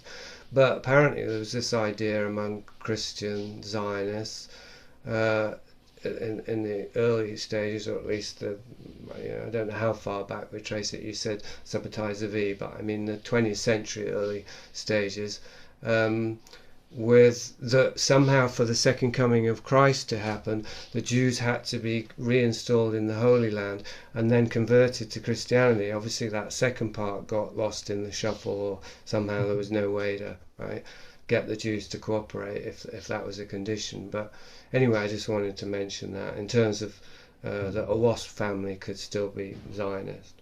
Hmm.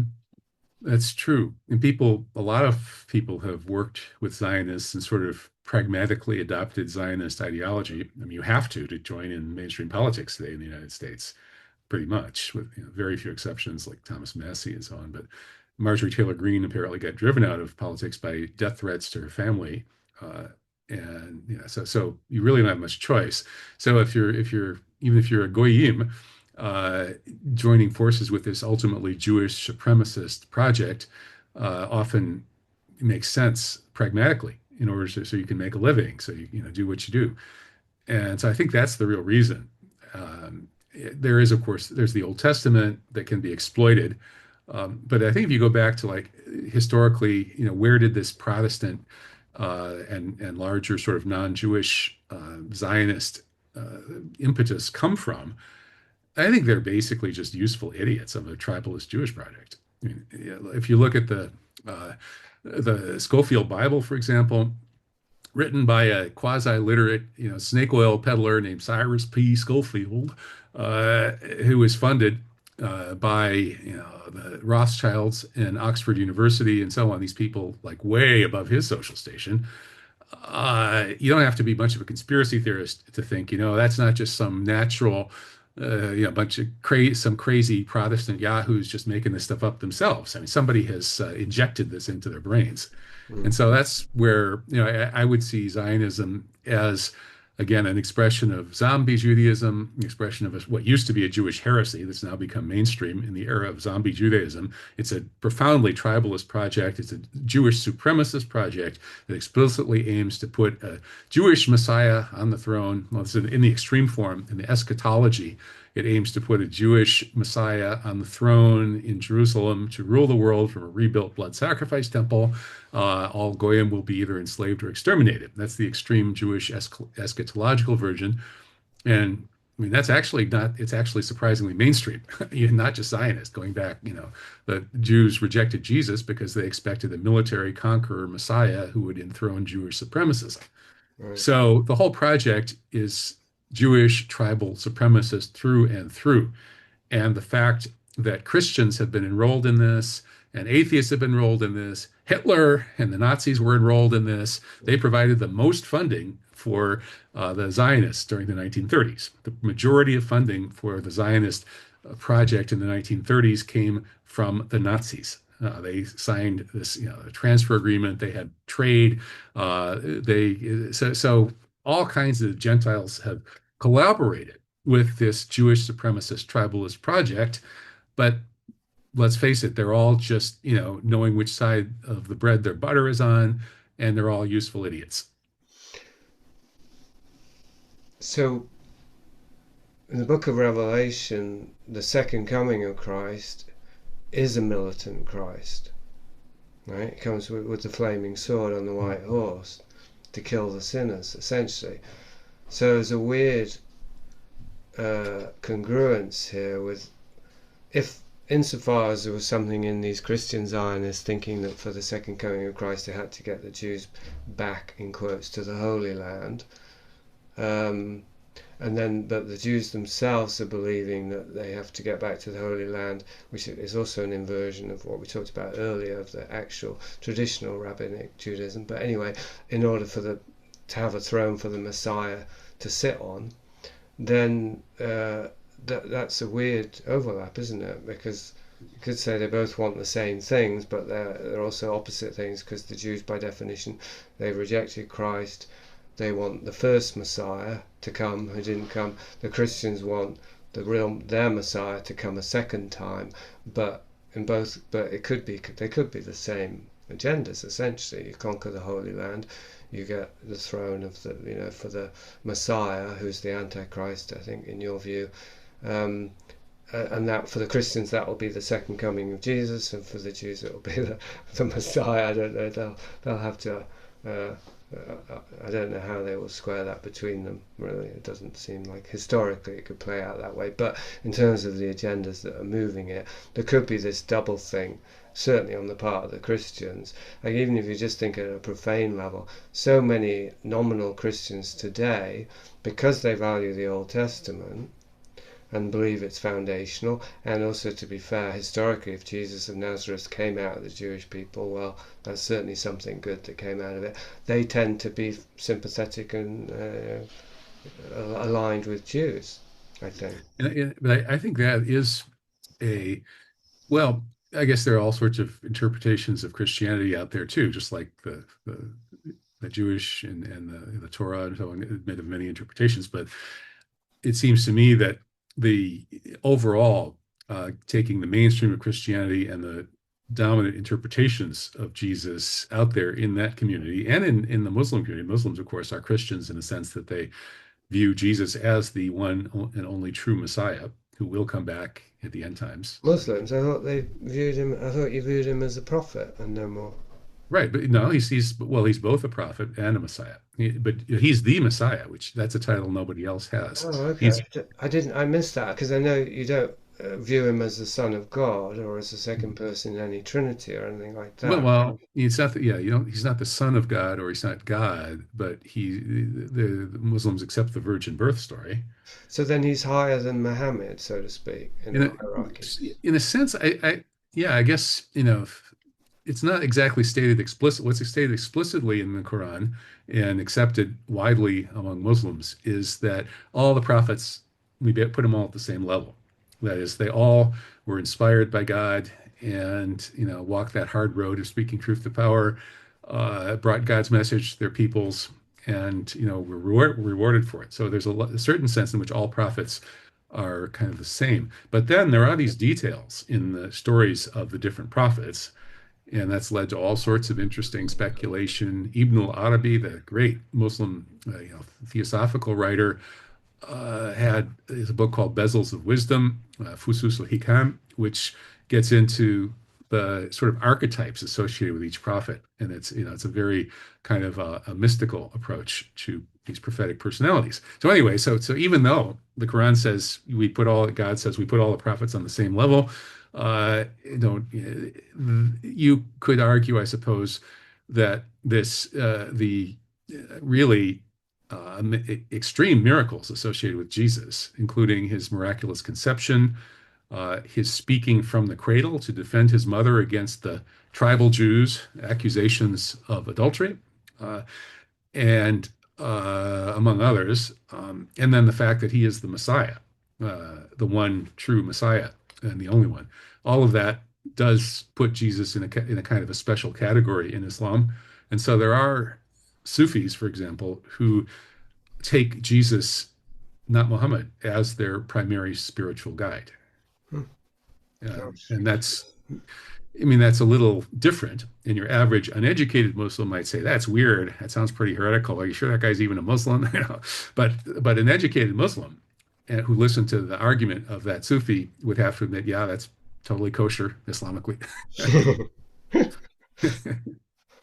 Hmm. Yeah, but in terms of the way this plays out in eschatology, Hmm. it does seem to me that we do have this really strong bifurcation between the universal ethical monotheisms, Judaism and Christianity and Islam, which are both fully universalist in their main interpretations, right? In Except for Islam, hell. I mean, the Christians believe that people are going to go to hell forever. Generally speaking, it's hard to find a Christian who yeah, doesn't believe that. well, that predestinarian element, I guess, is stronger in a certain branch of Christianity, but I think, yeah, again, there are so many different interpretations, but the overall thrust of Christianity and especially Islam is totally universal. There's no chosen people, right? You don't being born into this or that tribe, this or that skin color or genetic category or what have you. It's nothing. That means not the Quran says the only meaningful distinction between people is their level of piety and good works, right? Their souls and spirits, and then their actions. That's the only way we can say anybody is better than anybody else. So earlier, And just sorry to interrupt, but I wondered if I bring this up, my own experience in Morocco, because earlier you said about zombie Judaism, not zombies Christianity. You didn't now mention it's zombie zombie Islam. Yeah. Islam, but I presume, you would Yeah. allow that there Unfortunately, is. that's a thing. Yeah, so when I was in Morocco, I don't know if you know this, and I won't take time on it, but I disinherited my fortune and I moved to Morocco with nothing because I knew enough about Morocco that I thought people are going to be really horrible to me there, and I wanted an experience that would help me to survive.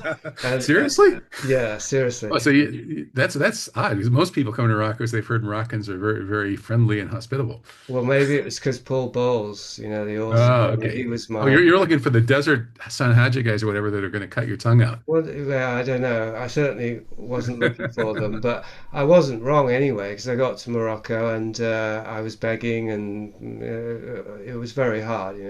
People thought I was crazy, which I found out later protected me because crazy people are, they're left Yeah, alone. you're a Majdub.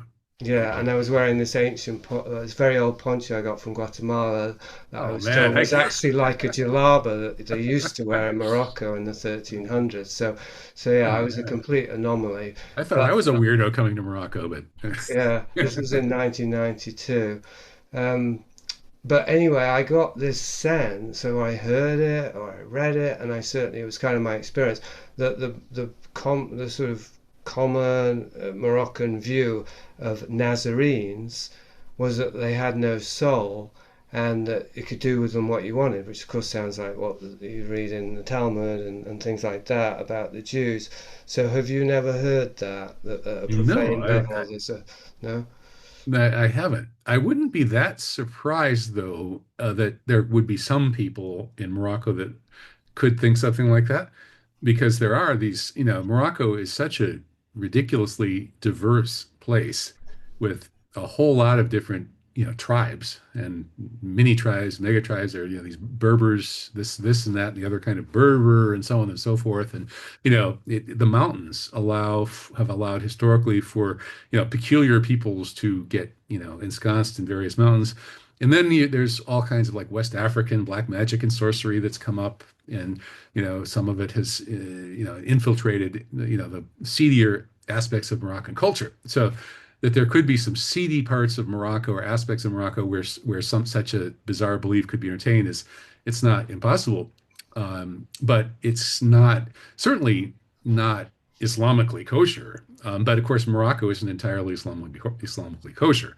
And we do have zombie Islam in Morocco, just like zombie everything. We've got feminists who sort of say they're Muslims but live just like Westerners, and there are people who identify with Islam for identity politics purposes, just like with Jews and Christians or whatever. But and then of course there are these magical mystical traditions. And just as there's a wonderful Sufi tradition of mysticism, of ecstatic union with God for the sake of ecstatic union with God, then there are also magical traditions. And everybody in Morocco knows that magic works. Like you can't find anybody here. I don't Yeah, think. Paul Maybe, Bowles. maybe at some big city, you'd finally, if you look long enough, you might finally find some secular materialist who doesn't know that magic works. But I doubt it because they've all seen it, right? Because in a society where everybody knows magic works, it's everywhere, and so Yeah, you can't miss it. In America, you've experienced magic yourself a million times. Everybody has. The phone's rung and you knew who it was. It's, you had a precognitive dream. It's everybody's had. Magic is part of life because long story short, idealism is correct, materialism is wrong. The world is more like a dream than like material substance, and we are constantly sort of co-creating it with our consciousness. And anyway, in Morocco, everybody knows this. They don't put it exactly that way. And so then you do have people, in the spiritual test that we're all undergoing, some people get seduced by the glitz of earthly life, what we call the dunya. and they want wealth and power, for example. And so, how are they going to get wealth and power? Well, you can get wealth and power through magic, and some through, so unsavory magic. You can get nasty satanic jinn to come help you find a buried treasure by sacrificing a baby, this kind of stuff. So, or you can win a husband or wife, or get a rich husband and then have him die from poison by buying this special stuff and doing this magic. So there are people here that do black magic, and it's fortunately it's a small minority of the population. And so, given that Morocco, like everywhere else, has all sorts of levels of people, all sorts of spiritual currents flowing around, you know, one weird belief somewhere might be that the Nazarenes have no soul, but I that's wonder definitely where I not a read widespread. it. It might have been in Paul Bowles, like one of his characters. Um, to be clear, I was mostly interacting, and not by choice, with the hustlers. I was in Tangier the whole time, and Ah, as you know, if there you're you a go. foreigner, you arrive at Tangier, you just get surrounded by young men trying to get your money, trying to part you from your money. And this continued even when I had no money. Like when I was begging, only when they saw me begging did they finally realize that there was no point in trying to get my money because I didn't have any, right? That they just couldn't understand that a European wouldn't be wealthy. Right? So yeah, so it was that demographic in terms of my experience of people being really unpleasant to me. It was mostly just those street people. As far as where I heard that, I don't think that would have been from a person in Morocco. I think I must have read it. But anyway, um, perhaps for another conversation So sometime. you somehow survived this experience. I did survive it. Yeah, it was very character building. I was about let's see, I was about 9 months in Morocco before I moved to Spain. Yeah, just sleeping in abandoned buildings, and yeah, I only I was attempted murder only happened to me once. Uh, Okay, well, glad it failed. yeah, yeah, Alhamdulillah. and then I did. Yeah, Allah was protecting you. and when I went, well, yes. Uh, and when I went back a couple of years later, I ran into somebody I knew, and he said, "Everybody wanted to kill you, everybody, but they think you're crazy, so they didn't kill you." Well, Uh, he's probably exaggerating a little bit, but yeah, it's, yeah, maybe, you probably would be thought of as a majlub, which is, a kind of a crazy fool, or, a holy crazy person or whatever. which It ironically could is be how I misunderstood. thought of myself. I mean, it was quite hubristic, I think, but in that case, Well, no, I mean, people on spiritual ordeal paths do that sort of thing. yeah. I don't know if you thought of it that way, but I did, yeah. I had my heart broken, and my plan was to go to Morocco, where people would be nasty to me and help me survive.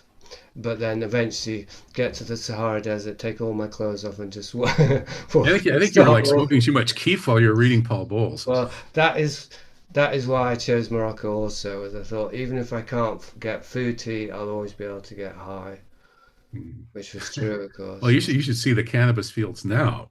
When I was here 25, 30 years ago, they were all way off the road. You couldn't see them. Yeah, But I just took taking the bus to Chef Chalin a couple months ago. I couldn't believe it's like just cannabis it's cannabis fields forever. And I was having flashbacks just looking at them. yeah, I haven't smoked that. I never smoked very much of it, but I haven't smoked any of it for many, many decades. But they're still giving me flashbacks. yeah. No, I haven't touched it for almost 20 years now. Um, well, okay, so let's, before we wind up, I know I want to try and keep it to 2 hours, but I did want to get to a few specifics around this continued subject of the JQ. So I heard you mention recently um, the Trump 2016-11 election. Now, I have a couple of sort of rhetorical questions, which is, is anyone really speaking up in defense of Israel? But we'll get to that because obviously they must be. But my second rhetorical question is, why the hell do people really believe that Donald Trump is going to save them? I mean, paranoid, conspiracy conscious people. I say that's rhetorical, but to me, I never believed that he wasn't supposed to be elected in 2016 because I just have always tended to presume that what happens on a global scale is what is planned. Now, it doesn't mean I'm trying to assign omnipotence to the social engineers. I just do think they're usually a few steps ahead of you or I, and huge um, snafus don't generally happen. We might be seeing them though in the years ahead. But I personally never thought that Trump was not meant to be elected, and I guess you would agree because you were talking about him making a deal with Zionists to give them Jerusalem, which I've never heard that before. So I just thought if you could talk about that and what your evidence is, and if other people are talking about this. Right. So I wouldn't go quite as far as you in necessarily seeing it as totally sort of preordained and 100% scripted. Uh, I think that as far as I can tell, there seem to be factions Mm, in the overworld, or what Peter Dale Scott describes as the deep state, which he defines as the politically active rich, who have so much money and power that they are as far above the law as the ordinary underworld is below it. mm, And so within that overworld, there I think are different factions. I mean, it's just like every place else you go that it ultimately boils down to people. And they, it's the war of all against all, but some groups can hang together against other groups better than others, Jews being very good at that. And I think that I wouldn't say that Trump was like hand selected and yeah, we definitely know we're going to make him president. It's possible. I'm just not sure it's the case. More like, okay, Trump's got a pretty darn good chance heading into 2016, way better than the mainstream lets on, right? The media thought they could just beat up any candidate and that would be the end of him. That Trump was the first one to run against the media and do well. And the media still couldn't accept that, couldn't believe it. It was a new thing for them. So they kept downplaying his chances. Oh, no, of course he won't win. Of course he won't. He's just a joke and all of this. And of course, I knew that that wasn't the case. He has a very good chance of winning, especially against Hillary. If they pick Hillary, of course, he's probably going to win. I did a podcast with Musa Al-Rabi, who's now a best-selling author and a big establishment guy who won't return my emails, because we both saw this, right? We knew that Trump had a pretty darn good chance. This was like in the spring of 2016. So isn't the official story that Hillary picked Trump thinking that she wanted a candidate she knew she could be? And vice versa. Yeah, it was like the two worst candidates imaginable. Hey, this is the only one I could be. Well, you're the only one I could be. Yeah, pretty. It's kind of darkly humorous, as is so much in politics these days. But then I think, well, okay, my evidence here is twofold. First, it's like Trump is self-evidently the creature of a really nasty and hyper tribalistic branch of Jewish organized crime. Now that's well, number one, he's in real estate in New York. How did he get in real estate in New York? Well, he was created by a fellow named Roy Cohn. There would be no Donald Trump as we know him. He's a persona, and that persona was forged by Roy Cohn. Mm, Trump was turned into a public figure and a quote unquote successful businessman, meaning a frontman for organized crime, by Roy Cohn. Roy Cohn he had quite a storied career, but the part that people don't talk about or don't understand is that he was the capo for New York. He was the Jewish crime boss for New York. He got his orders from Lansky and Lansky's people, who in turn were giving Hoover orders. And Hoover would actually, J. Edgar Hoover of the FBI, the guy who said there's no such thing as organized crime in America because he was it. He was run by Lansky, who had pictures of him in a compromising position, shall we say, with his boyfriend Clyde Tolson. So the unelected head of the most powerful guy in America, the king of America, for decades was Meyer Lansky, the Jewish crime boss who mm, ran Hoover. And so Lansky would give Hoover orders. We need to remove such and such a congressperson. We need to lean on them and stuff like that. And he would relay that to Roy Cohn, who would then put it into action. And people died, people lost their jobs, things happened. They decided not to run for office again. All this kind of stuff Roy Cohn did.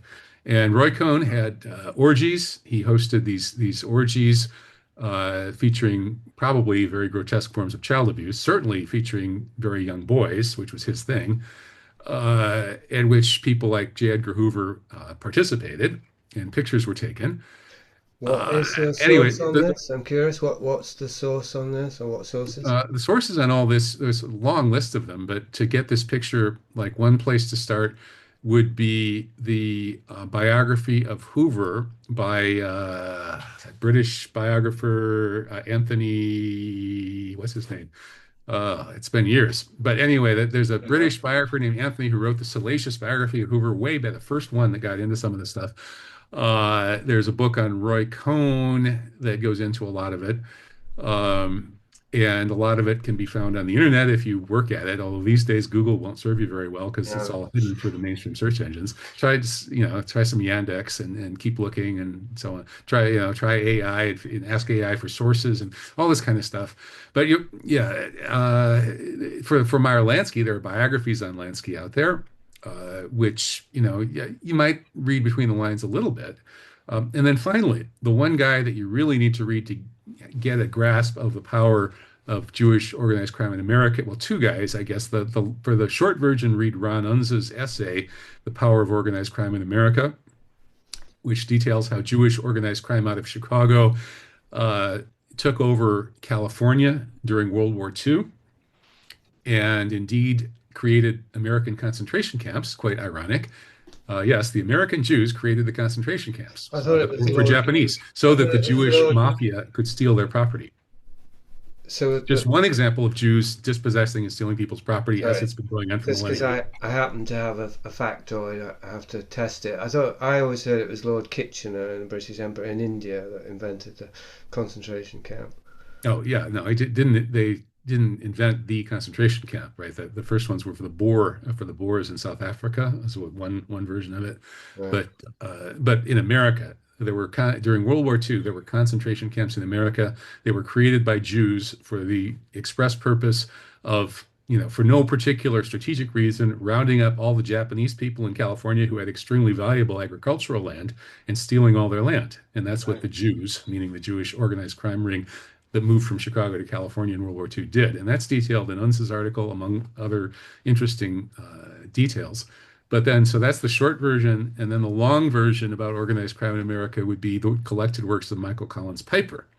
Michael Collins Piper was the guy who got it right about JFK long before anyone else did, that it was, again, the Zionist Jewish mafia that killed the Kennedys.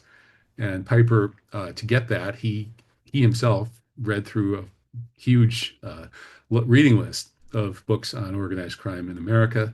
And then, so if you read Michael Collins Piper and then follow his footnotes, that'll get you most of the way. But Right. anyway, in terms of biographies of Donald Trump, Yeah.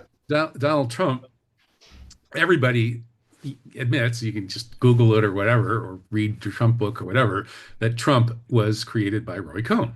Okay. And he was Cohn's protege, and he sure looked like his boy toy.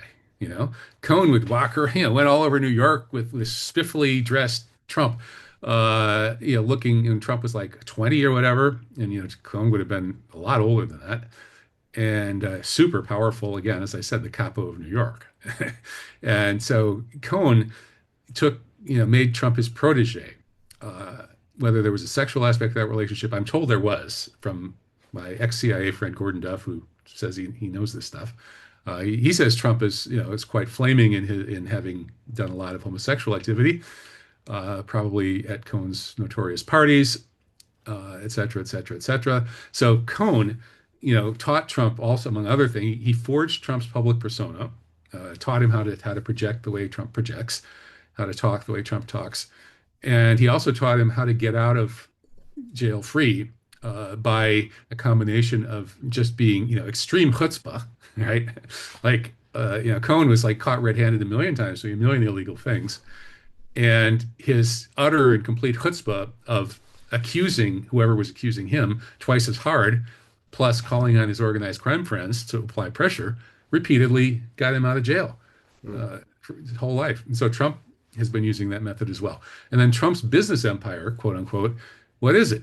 It's gambling dens and hotels, and it's all a money laundering front for organized crime. So Trump has basically, he was created by Cohn, the capo of New York, and his so-called businesses have always been primarily designed as money laundering fronts for organized crime. More recent evidence of that was when the Russian mafia, which is really Jewish, of course, invaded America in the 1990s, as detailed by Friedman's book, Red Mafia, which Friedman paid for with his life. They set up shop. Their headquarters was in Trump Tower, and they had like the four top floors or something of Trump Tower. And so anyway, so Trump money laundered for Jewish organized crime his whole life. The people around him were the, hardcore scumbag, moron, Lansky type. I shouldn't say moron. Lansky had a good head for numbers, but not really the most sophisticated, cultured people like the Edelmans or Adelsons. So the Adelson gangster types were the people that owned and ran Trump Incorporated for Trump's whole so-called career. He's always been a frontman for those people.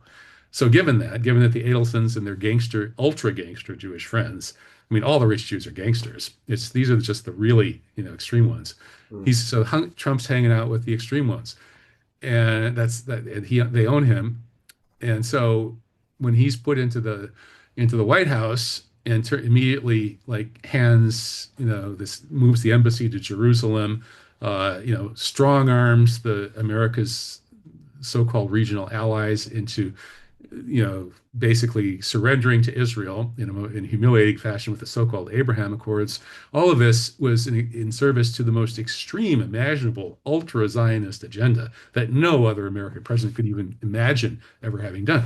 Now, why did Trump do that? Well, we're told that in the summer of, and we're told, I forget which Rolling Stone article by whatever political insider, it was their mainstream stories on this, at least one, about how Trump in summer of 2016 was approached by rich Jews and said and told, you're going to lose unless you accept our offer that you can't refuse. And of course he did. He took the offer, Mm. and that probably made the difference. I'm not saying it was necessarily inevitable. I'm not saying those people run the world. I'm not sure the Adelsons of the world really have more influence than the Rothschilds, the Economist magazine, Thomas Friedman's, who have a different view of many things. But so I think they're probably like those. A lot of those people would have preferred Hillary. So I don't know if it was a done deal, Mm. but I don't think Trump would have made it to the White House without accepting that devil's offer in the summer of 2016. And I don't think that, and Trump himself says that the whole reason he decided to run for president was because he was very angry at Barack Obama for signing the JCPOA nuclear deal with Iran. That was Trump. Trump has said that. That's his only reason, his reason. Well, what does that mean? What does Trump know about the JCPOA? What that means is that the Sheldon Adelson Jewish rabbits like hoodnick gangsters were told Trump, you could be president, but you got to get rid of that JCPOA. We really hate Obama. You should start bashing Obama. And he's so that's who Trump is. That's who sent him. So well, that makes it seem like it's personal in a weird way, as if he had personal reasons for hating Obama. Uh, yeah, I mean, maybe he did. Maybe that too. I mean, maybe they said, "Oh, so you hate, yeah, you hate No, Obama. We do I too." meant rather that as Oh, far as a cover for why oh, he made those right. changes so quickly, as Yeah, if there I was mean, some. I don't know. I can't psychoanalyze Trump and his feelings for Obama. But was there much publicity around those early administration decisions around Jerusalem? Well, the U.S. mainstream media, which always reports everything to bend way over backwards and to spin it, for what's good for the Jews, what's good for Israel, certainly didn't adequately report how shocked and horrified all experts in U.S. foreign policy were by those moves. Right. Yeah. So it was downplayed. It's a little bit, it's like with Truman. When Truman, supported the creation of Israel, every single one of his advisors, the entire Joint Chiefs, the whole military, his Secretary of State, all of his advisors strongly advised him against it. Don't do this. It'll be a complete disaster for the United States and for the world. Mm. And Truman's response was something like, "Well, the Arabs don't help me get elected." And he had supposedly taken like I think $2 million in a suitcase from his Jewish crime boss from Missouri, which put him over the top to get him to beat Dewey, I guess, uh, according to JFK by way of Gore Vidal. That's where that story comes from. So anyway, yeah. So Truman uh, telling the entire everybody who knows anything about foreign policy, screw you. I'm controlled by the Jews. We support Israel. It's exactly the same thing Trump did again in 2016. Mm. So just a look briefly, if you can, you don't mind. What's the status of Israel? What was it, and what is it, and what's the objective that you see Trump as implementing? Is it's giving complete control to Israel at the cost of the Palestinians? Is that in a nutshell? Yeah, or at least leaning far further in that direction than anybody has before, or anybody ever other than Trump that could get elected president ever would. It's there are all of these forces, in the global chessboard that have to be reckoned with, and there are, between the crazy, the pro-Israel crazies like Huckabee and a number of others around this administration and in Congress, as opposed to sort of the more realist faction in American foreign policy. There are these pushbacks and debates, and clearly, any way you slice it, the United States and its empire are sacrificing their own interests uh, to a tremendous extent in pursuing this, support for an extreme Zionist policy that's causing all sorts of blowback for the American empire. Whether it's the 9/11 wars, right, covering up for Israel's having blown up the World Trade Center and so on, and allowing Israel to stampede the U.S. into these wars that have cost $7 or $8 trillion and destroyed America's soft power, or badly damaged it around the world, set the stage for its eclipse by China, which is happening as we speak. All of this is seen very clearly by the people who really know what's going on in global affairs. Like Walton Mersheimer wrote about this, of course, made uh, huge stink about it when they published their book. Their first, I guess they first were going to publish it in the Atlantic, and then they got paid this huge kill fee because the editors of Atlantic are all Jewish tribalists. Like, no, you can't say this. You can't tell the truth about this. And then they published their book, and it got noticed. Uh, but What's the anyway, name of the book, sorry? is it the power of, let's see, the power of Israel in the United States is by that's by James Petrus, which is actually better than Walton Mersheimer. Walton Mersheimer's is was it called The Israel Lobby and Its Power in the United States, or something like that. Okay. And they became identified with that. But in any case, the bottom line is any way you slice it, there's a huge preference for Israel and its partisans amassing more and more wealth and power. And that preference comes from Jewish tribalism. And Jewish tribalists, their mafia, dominates the United States. And they can push so hard before it's going to collapse on their face, it's going to collapse on them.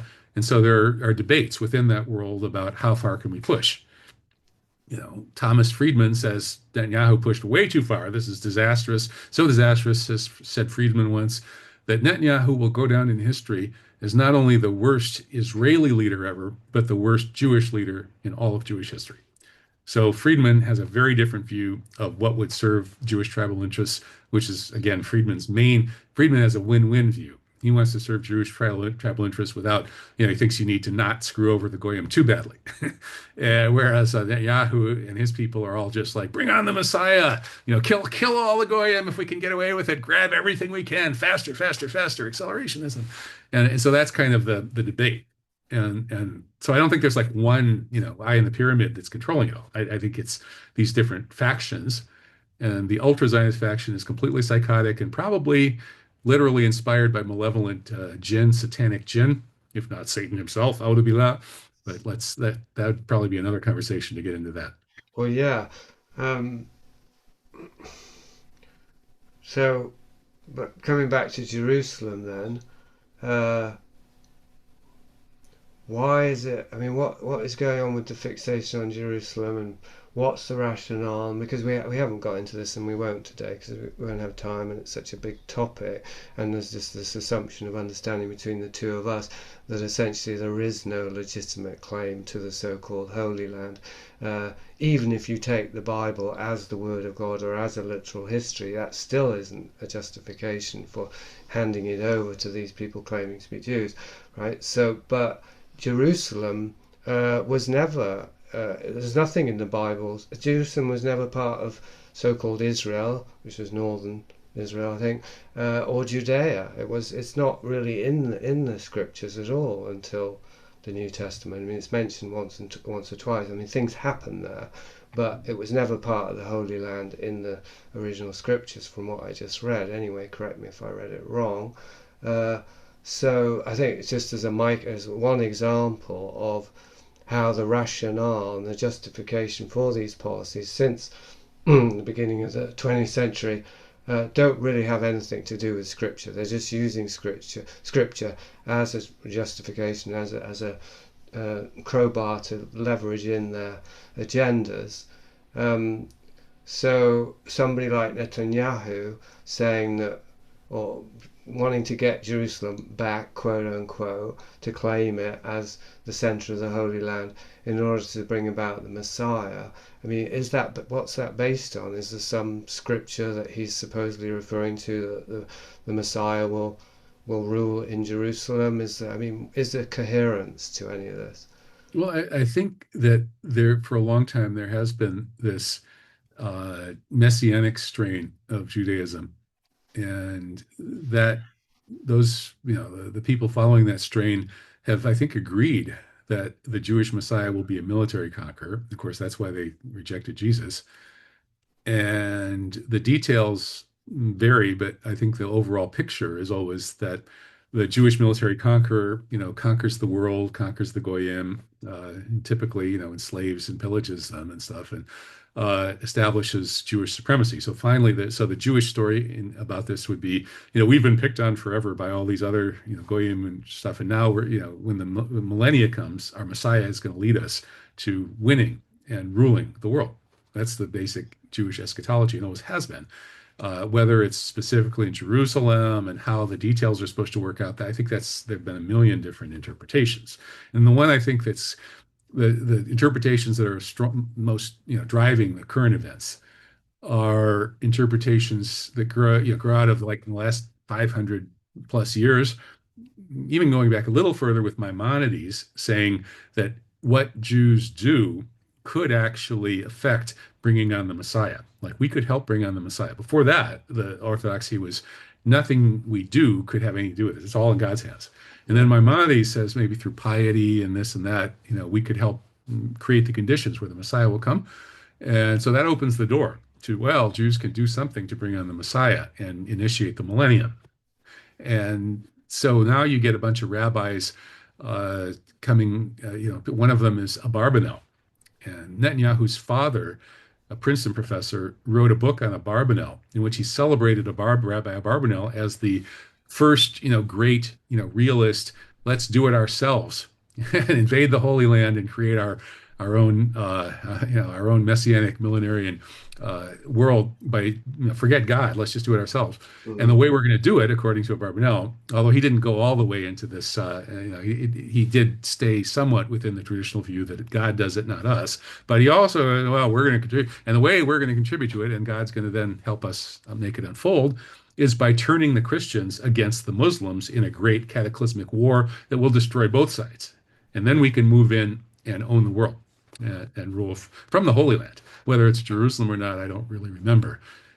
But then a number of other Zionist millenarian messianic thinkers continued variations on this. And I mentioned Shabtai V, who actually led a real, told Jews to sell everything and come back to the Holy Land with me. And some of them did, but he got nabbed before it became a huge stampede. But once again, the idea is always that Jews return to the Holy Land, and then the Messiah comes, conquers the goyim, enslaves them, and massacres and enslaves the survivors and rules the world. And so that idea has been long before modern Zionism. And so Shabtai Zvi is the guy who actually starts doing it. And then, remember, there's so many different interpretations within Judaism. So what I'm describing is just sort of I think it's a dominant sort of the basic messianic millenarian version of the conqueror. The Messiah is going to be a military conqueror that subjugates the goyim and we rule. That's universal. They all believe that. Even the most nicest, most pacifist anti-Zionist Jews today believe that. They just believe that they're not supposed to do it themselves. And so that then gives rise to Zionism when you get these people like a little bit, Barbanel a little bit, and then Shabtai Zvi a lot, like saying, "Yeah, don't rebel against God. The hell with God. We're going to just go do it." And then the secular Jews, like Herzl and those people, yeah, in the sense that secularism is really a rebellion against God as well, it represents the fruit of a complete rebellion against God and a dismissal of God.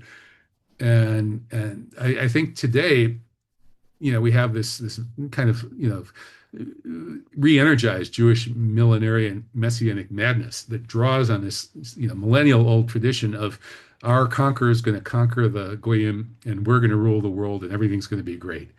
And to do that, we just have to be, a lot of them say we just have to be more and more ruthless. Just, we have to go for it. All you secular people trying to get on with the goyim, the hell with that. We're gonna, it's like that old '60s poster of the one vulture turning to the other vulture and saying, "Patience, my ass, I'm going to kill something." And that's the attitude towards rebuilding the millennial kingdom. It's like, let's be our own Messiah, and to do it, the nastier and more unscrupulous, the better. So a Mm. lot of atheists buy into this because, hey, yeah, okay, you guys got rid of all divine morality, and we atheists know that there's no God and no ultimate source for morality. So it's true that the biggest scumbag always wins, right? So if we want to win, we have to be the biggest scumbags. And so you get atheists who think the same way. And then you have Satanists like Shabtai Zvi, who was an outright Satanist, says, yeah, Satan tells us rebel against God. There's no God. Biggest scumbag always wins. Let's be the biggest scumbag. So you have an alliance between Satanists and atheists, both of whom reject all moral authority, all ontological reality to morality and ethics, and believe in using crime, deception, and the worst possible means to gain material ends.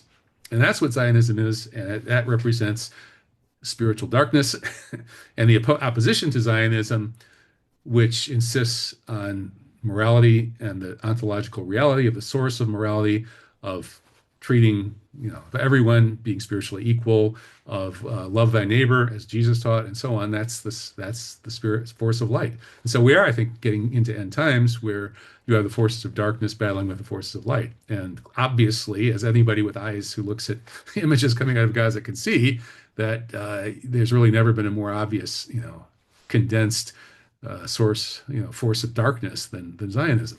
Mm. So you just described a broad spectrum there of Zionist sympathizers or implementers, from some kind of residual devout faith to Satanism, via, you missed out nihilism, by the way. I'd say you get, so you've got the Jews who believe that the Messiah is going to come, but we don't have to do anything. Well, they're not included, if there's any of those left. Then you've got the Jews who believe the Messiah is going to come, but we can do something, even if it's just pray. Then you've got the Jews who are believing that the Messiah is going to come and we can do something, we can actually work socially towards bringing it about. Then you got the ones who are saying, no, we can actually be God's instruments and make it happen. Then you got the ones saying, we don't, God's not involved anymore. We are now representing God completely, so we just have to do it without God. Then you got the ones saying, no, it doesn't matter what God says. In fact, we know that this isn't God's will, but we're going to go against it. Well, that's a bit about it, really, isn't it? And then you got the ones just saying that there is no God. So actually the Satanism comes before the atheism and the nihilist in that analogy. But anyway, it's a mixed, it's a smorgasbord of agendas. But the thing is that you're describing that they're all on the same page, essentially. They're all trying to bring about the same goal, just with these different rationales. So that's a lot. That's theoretically, that's a lot of people who are sympathetic to Zionism, if not actively Zionism, or a lot of types of people. But I think we'd say that they're pretty much all deluded, really, or at least you and I would probably say so. Because to me, even a devout Jew practicing Judaism, I'm sorry to say this, not to you, but to any potential listener who might be offended, but is also deluded, because Jesus Christ came, and so the Messiah already came. So Judaism is supposed to be, put to bed, and it served its function. That's my point of view, and I think history seems to bear it out, even without going Yeah, into I agree. metaphysicals. Yeah, so they're all deluded, but then on a progressively more malevolent scale, because delusion always potentially leads to malevolence, right? And essentially, the delusion is to do with, it's Nietzschean really, the death of God and the will to power. God's dead, so we have to become as gods. Mhm. Nietzsche admired the Jews, actually, interestingly, even though he was critical of them. So I guess I'll make my rhetorical question non-rhetorical there, because I think this demographic, it seems that it must mostly consist of powerful people or people who are aspiring to be powerful or more powerful, which isn't your average person essentially, right? Most people are just trying to get along, trying to have a little plot of land and take care of their loved ones, I think. So, leaving aside these social engineers or aspiring socio-religious engineers that you've just described very well there, who on earth today, in December 2025, can support this idea that Israel belongs to the Zionists? Who does? I mean, is it are we? Because to me, this one of the things that has got my attention about this is it's like the biggest gaslighting operation of, well, I don't know actually, maybe of in history, but certainly the last 100 years. I just feel like we've been so gaslit into Yeah. this idea that this is something holy that's happening and this is something good and benign, but obviously less and less people believe that, and now it's pretty much impossible to believe it, even if there were a historical or a religious justification for Zionism, which there isn't. So, I mean, in your work and in your experience, who do you find, or how often do you find well-meaning, seem basically benign people who are supporting Israel and just really need re-educating? Mhm. Yeah, that's a kind of an interesting question because almost as early as I looked at this question, which was in my teens, it became just obvious to me very quickly that this Jewish claim in Israel was completely preposterous. And I was getting most of my information then was actually pretty skewed in favor of Zionism compared to what the reality is. But even so, it was to me just self-evidently preposterous, right? Like if you say that, like I have Celtic ancestry, right? I have ancestors who were from Wales and Scotland and Cornwall and so on, and Ireland. And so if I said we American Celts, we have this tribal mythology that says that God gave us the Celtic homeland, and so we're going to go back to the British Isles, we're going to massacre and expel the people living there today and steal their property, which will be actually quite lucrative, uh, and found a Celtic state. And if, because we bought up the media, we can convince everybody this is a good idea and it's okay to do it. Um, just phrasing it that way shows how insane it is Mm-hmm. because you have to step outside of your tribal mythology, I guess. And I mean that wasn't very hard for me to do in my teens, but it seemed to be really hard for a lot of people to do. I mean, they just drink in their tribal mythology through their newspapers and the information diet that they get, which is shaped by the people that own that information ecosystem. And so I think that's really the answer is that the ordinary people who either support or put up with Zionism and by and large in the West, have a grotesquely diluted view of the Zionist project. It's just because the ultimately that Jewish tribal mafia that what's it good for the Jews, more wealth and power, has taken the commanding heights of the West. It owns the banks, owns the media, puts out their preferred tribal narrative that works well for them. And that's what everybody else, that's the watering hole everybody drinks from. So they're drinking poison, they're drinking insanity, they're drinking delusion. It is very much as if, me and my Celtic friends took over the media and the banks and got that Celtic state going project and slaughtering, hey, start slaughtering, expelling the people like you living in the British Isles. I guess you're in Spain now, but I'm in Spain, yeah. You yeah, your probably family. wouldn't have too much of a challenge with Wales. I think Right, it wouldn't take much to conquer Wales. right. I mean, the thing is, we all have our tribal mythologies to some extent, right? We all have our, like I accept the Quranic revision of the prophetic stories to make them moral.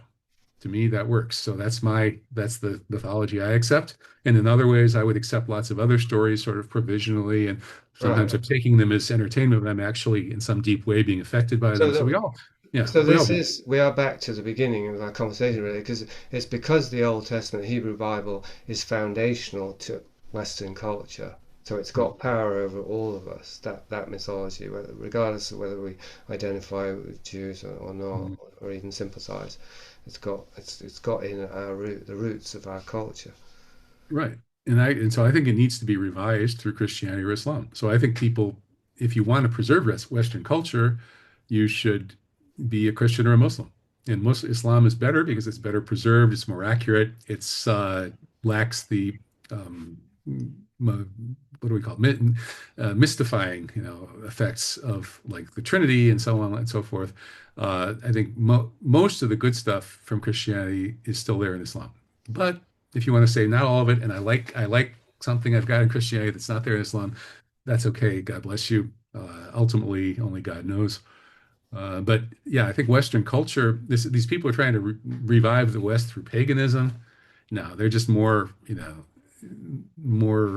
useful idiots and or on a fool's errand one way or another. Well, it's going back, isn't it? I mean, trying to go back in time. That wasn't the West. Back, in the West, quote unquote, when Europe was pagan, you don't want to go back to that. Like, Yeah. trust me. I mean, read the history yeah, sure, some of the early Christians were not very nice to the pagans, but at the time that stuff was happening, there were more books in the library in Cordoba, in one library, than in all of the rest of non-Muslim Europe combined. And there was a global civilization there, and Europe really wasn't much of it. wasn't part of most of there. Little lights here and there with the Irish monks off here and there, but basically it was barbaric. And what we know of today as Western, Christian civilization and Eastern Christian civilization, it's all Christian. You can't have it if you don't have the Christianity. So, and then Islam, I would argue, is really just the correct form of Christianity. I was born a Unitarian Christian, and Islam is just Unitarianism with camels, as E. Michael Jones says. So you could be a perfectly good Westerner and be a Unitarian with camels like I am, or you could be some other kind of Christian. But I don't think there's any. You have to revise that Old Testament. You can't take it the way can't take it straight. It's poison if it's taken straight, not revised by Christianity and Islam. Hmm. Have you ever challenged a Western or American Zionist by asking if they think that the US should be given back to the Native Americans?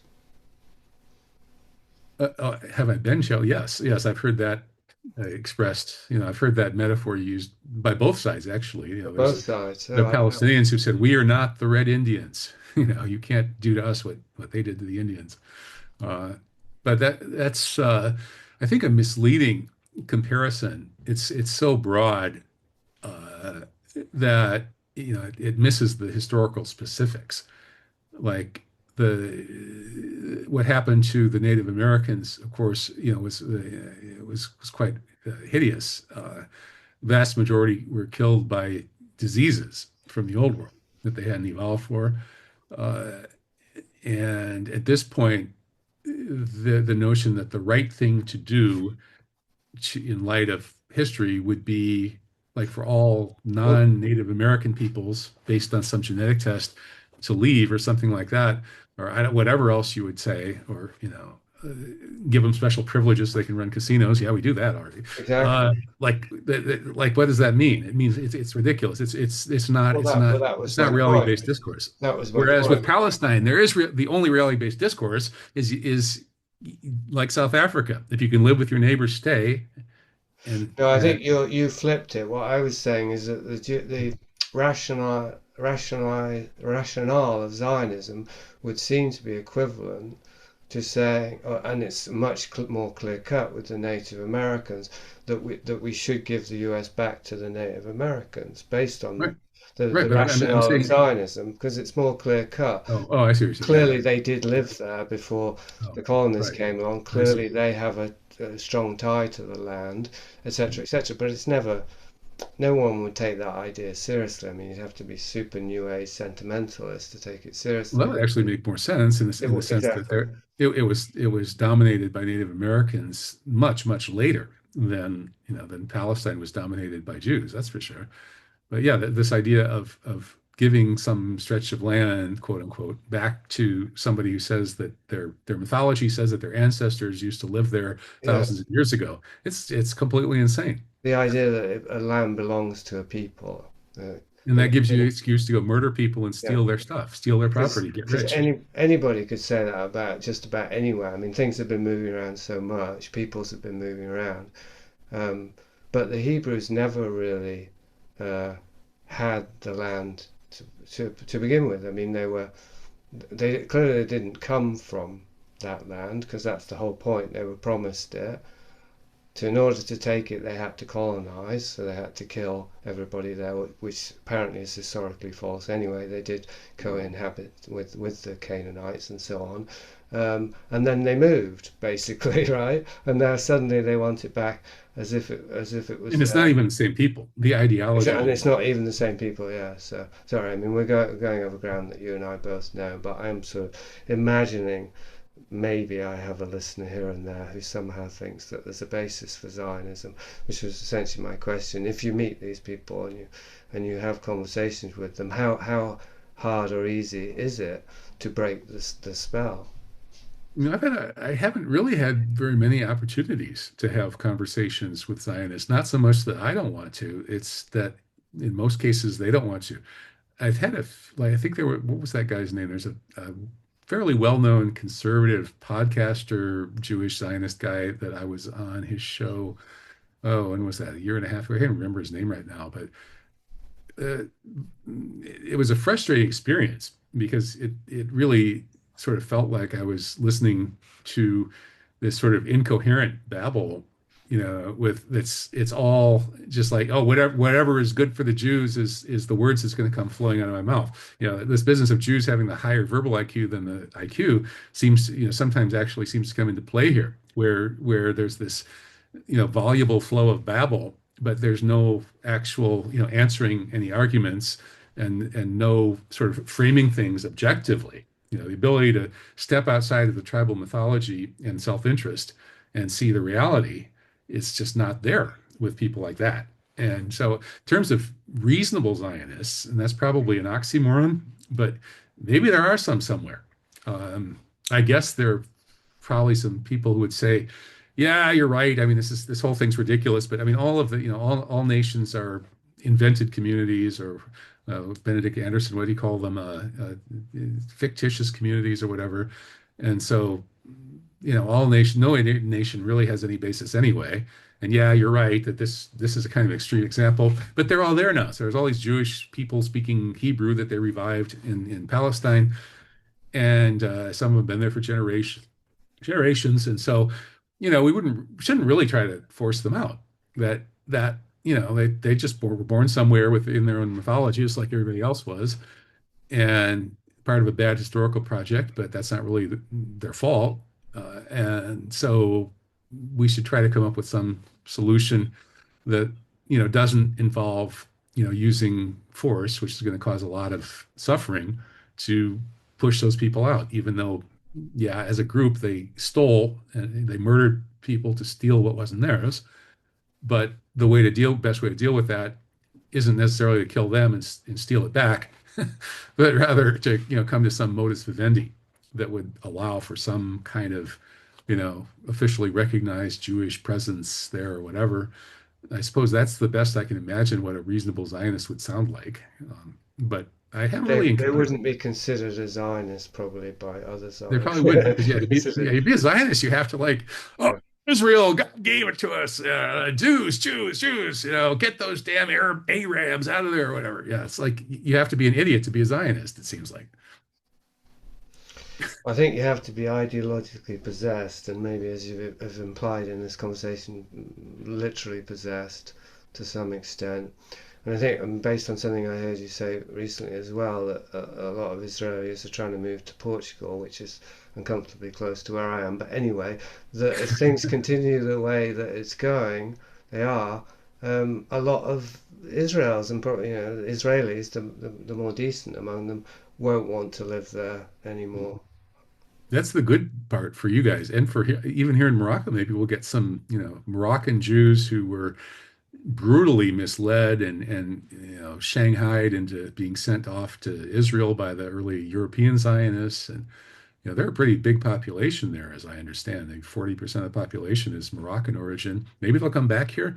A lot of folks here would have trepidations because a lot of them are fanatics, Yeah, racist fanatics they bought into the European racist ideology by, like the poor whites in the South who had to hate the blacks even more because otherwise they would be at the bottom of the pecking order. That's how the Moroccan Jews that went to Israel are.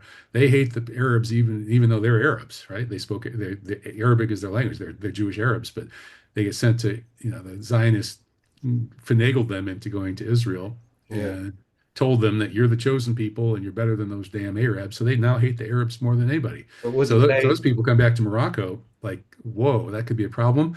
Yeah, So, but the good side is that the first ones that come back to Morocco will be the ones who hate the genocide, yeah, and they're welcome.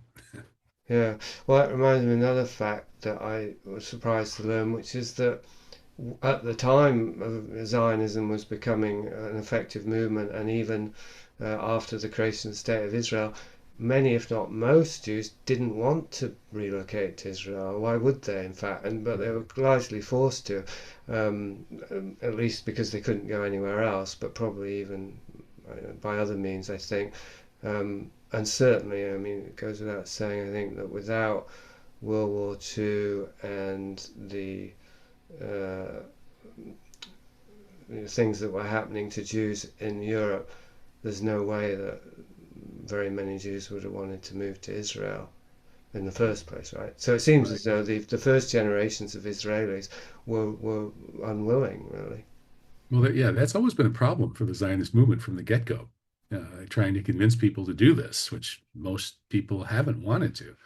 So they resorted to all kinds of, dirty tricks. Here in Morocco, for example, they apparently sank a ship. I know this guy named Jacob Cohen, who's a Moroccan Jewish guy living in France. I got to tour Isfahan, Iran with him once.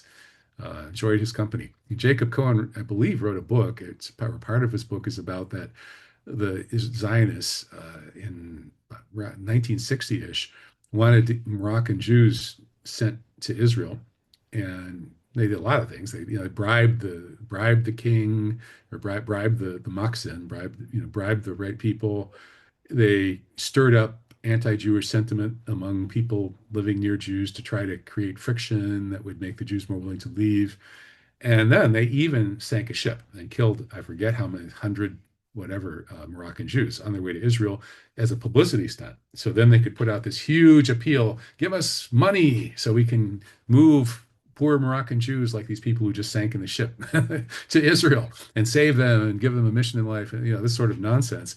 And of course, that the Jewish community worldwide, being suckers for this sort of tribalistic nonsense, threw a lot of money. So now they had a huge pile of money to use to bribe America or bribe Moroccans to go to Israel. And they broke up families. Some refused to leave, and so they would do whatever it took to get anybody, even to kids, little kid. They kidnapped kids and took them sometimes. And they used terrorism in a lot of places in Iraq and in Yemen, I believe. They bombed synagogues, they bombed Jewish neighborhoods, they shot at Jews, they created anti-Jewish terrorism to terrorize Jews into going to Israel. Wow. And it's like when we see these attacks on synagogues in Australia right now, 10 to 1, that's Israel that just did that. So this might account to some degree for the Israeli character then, if they've essentially been strong-armed into becoming prisoners of the Holy Land, and then Yeah. forced into draft and militarized, and it's like a whole program, like a whole psychological program to create, dare I say it, like a sociopathic superstate. Right. That's an interesting point. Yeah. It reminds me a little bit of there's an article last week in the New York Times about the people being just viciously abused into being dragooned into the Ukrainian military. Like they've used up pretty much all their men now. And so anybody between 18 and 60 is fair game. And they'll just beat the crap out of you, throw you on a bus. It's called getting bussified. So the whole male population of Ukraine now is terrified of being bussified, and they're hiding out in latrines. They're just like hiding wherever they can. The smart ones have gotten out of the country a long time ago. So that, yeah, nobody wants to go. It's like the same thing with Israel. Nobody wanted to go, but if they bomb you enough and they bribe you enough, they could finally get some people there. And a lot of people they brought to Israel were they abused them, the Arabs, the Jewish Arabs, the Yemeni kids. They irradiated them in radiation experiments. Got money from the Americans by sharing the data from what happens if you zap these little kids with radiation. A whole lot of them ended up dying. Uh, so yeah, there's the whole process of creating Israel was just unimaginably evil and brutal. There's a book called State of Terror by Thomas Suarez that goes into a lot of the history of Jewish terrorism in the setting the stage for the creation of Israel prior to 1948. And then, of course, in 1948, they launched the Nakba, the horrific massacre of Palestinians. That was sort of the first shot in this ongoing genocide. Yeah, I was going to ask you about the Nakba, but I think we're out of time for Yeah, today. But so not to end on such a downer note, do you feel, well, unless you say no, do you feel the tide is turning, at least in terms of awareness about this yeah, psychological I operation? think absolutely. This light versus dark, chiaroscuro effect, this end times thing where good and evil become really clear. It's called the Furqan in the Quranic discourse, is becoming unmistakable. And so, people are seeing the reality and the truth and the moral foundations of the split between, the evil and the people opposed to evil. And so I guess that's playing out the way it's supposed to. That's in Steiner as well. He says that for good to become more good, the evil has to become more evil. It's like a alchemical thing, and so the souls who are being taken over by evil will become more and more visibly so, which I guess Yeah. is literally happening on the social media around Palestine. Yeah. He's making national heroes of people who sodomize prisoners to death. And, just looking at these people, it's kind of, it's just so unmistakable. It's kind of forcing us, either you acquiesce and join the party of evil, or you resist it and become the party of good. I used to want to go to Jerusalem, but I think I missed the window of opportunity there. I don't think that's Well, someday, inshallah. Next year in Jerusalem, Mazel Tov, man. After we liberate it, inshallah. inshallah. Okay, well, I kept you more than a couple of hours, so thanks for that. Yeah, well, it's been good conversation, Jason. It's good to talk with you. And Yeah, hope to visit you someday in Portugal, or you come here to I'm Eastern in Morocco. Spain. Portugal's Spain, our Spain. neighbour. Yeah, yeah, uh, That's where the Jews are going. That's right. yeah, yeah. Well, they may. Israelis. Galicia. Um, what's that flag behind you? Well, that's a Palestinian flag. Ah, well, that makes perfect sense. Just adds a little color to the background. Yeah.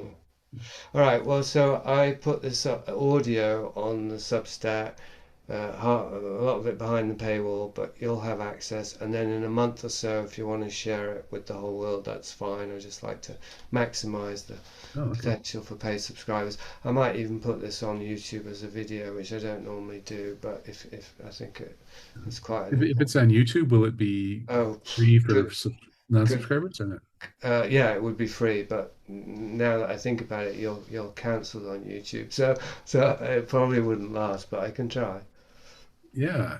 Wait, so if you put it on YouTube, it's okay for me to send it out to my subscription list embedded as Well, sort of. absolutely, yeah. So I say I'll put it on Substack as an audio, mostly behind the paywall on Saturday, and then in maybe 3 weeks or something, I'll Mhm. put it on YouTube At which or point I can send it out and stuff. Okay, absolutely. Well, great. but you can have the full audio in the meantime, of course. Okay, sounds good. All right. Well, Thank thanks you. again. Thanks Okay. again, and keep fighting the good fight.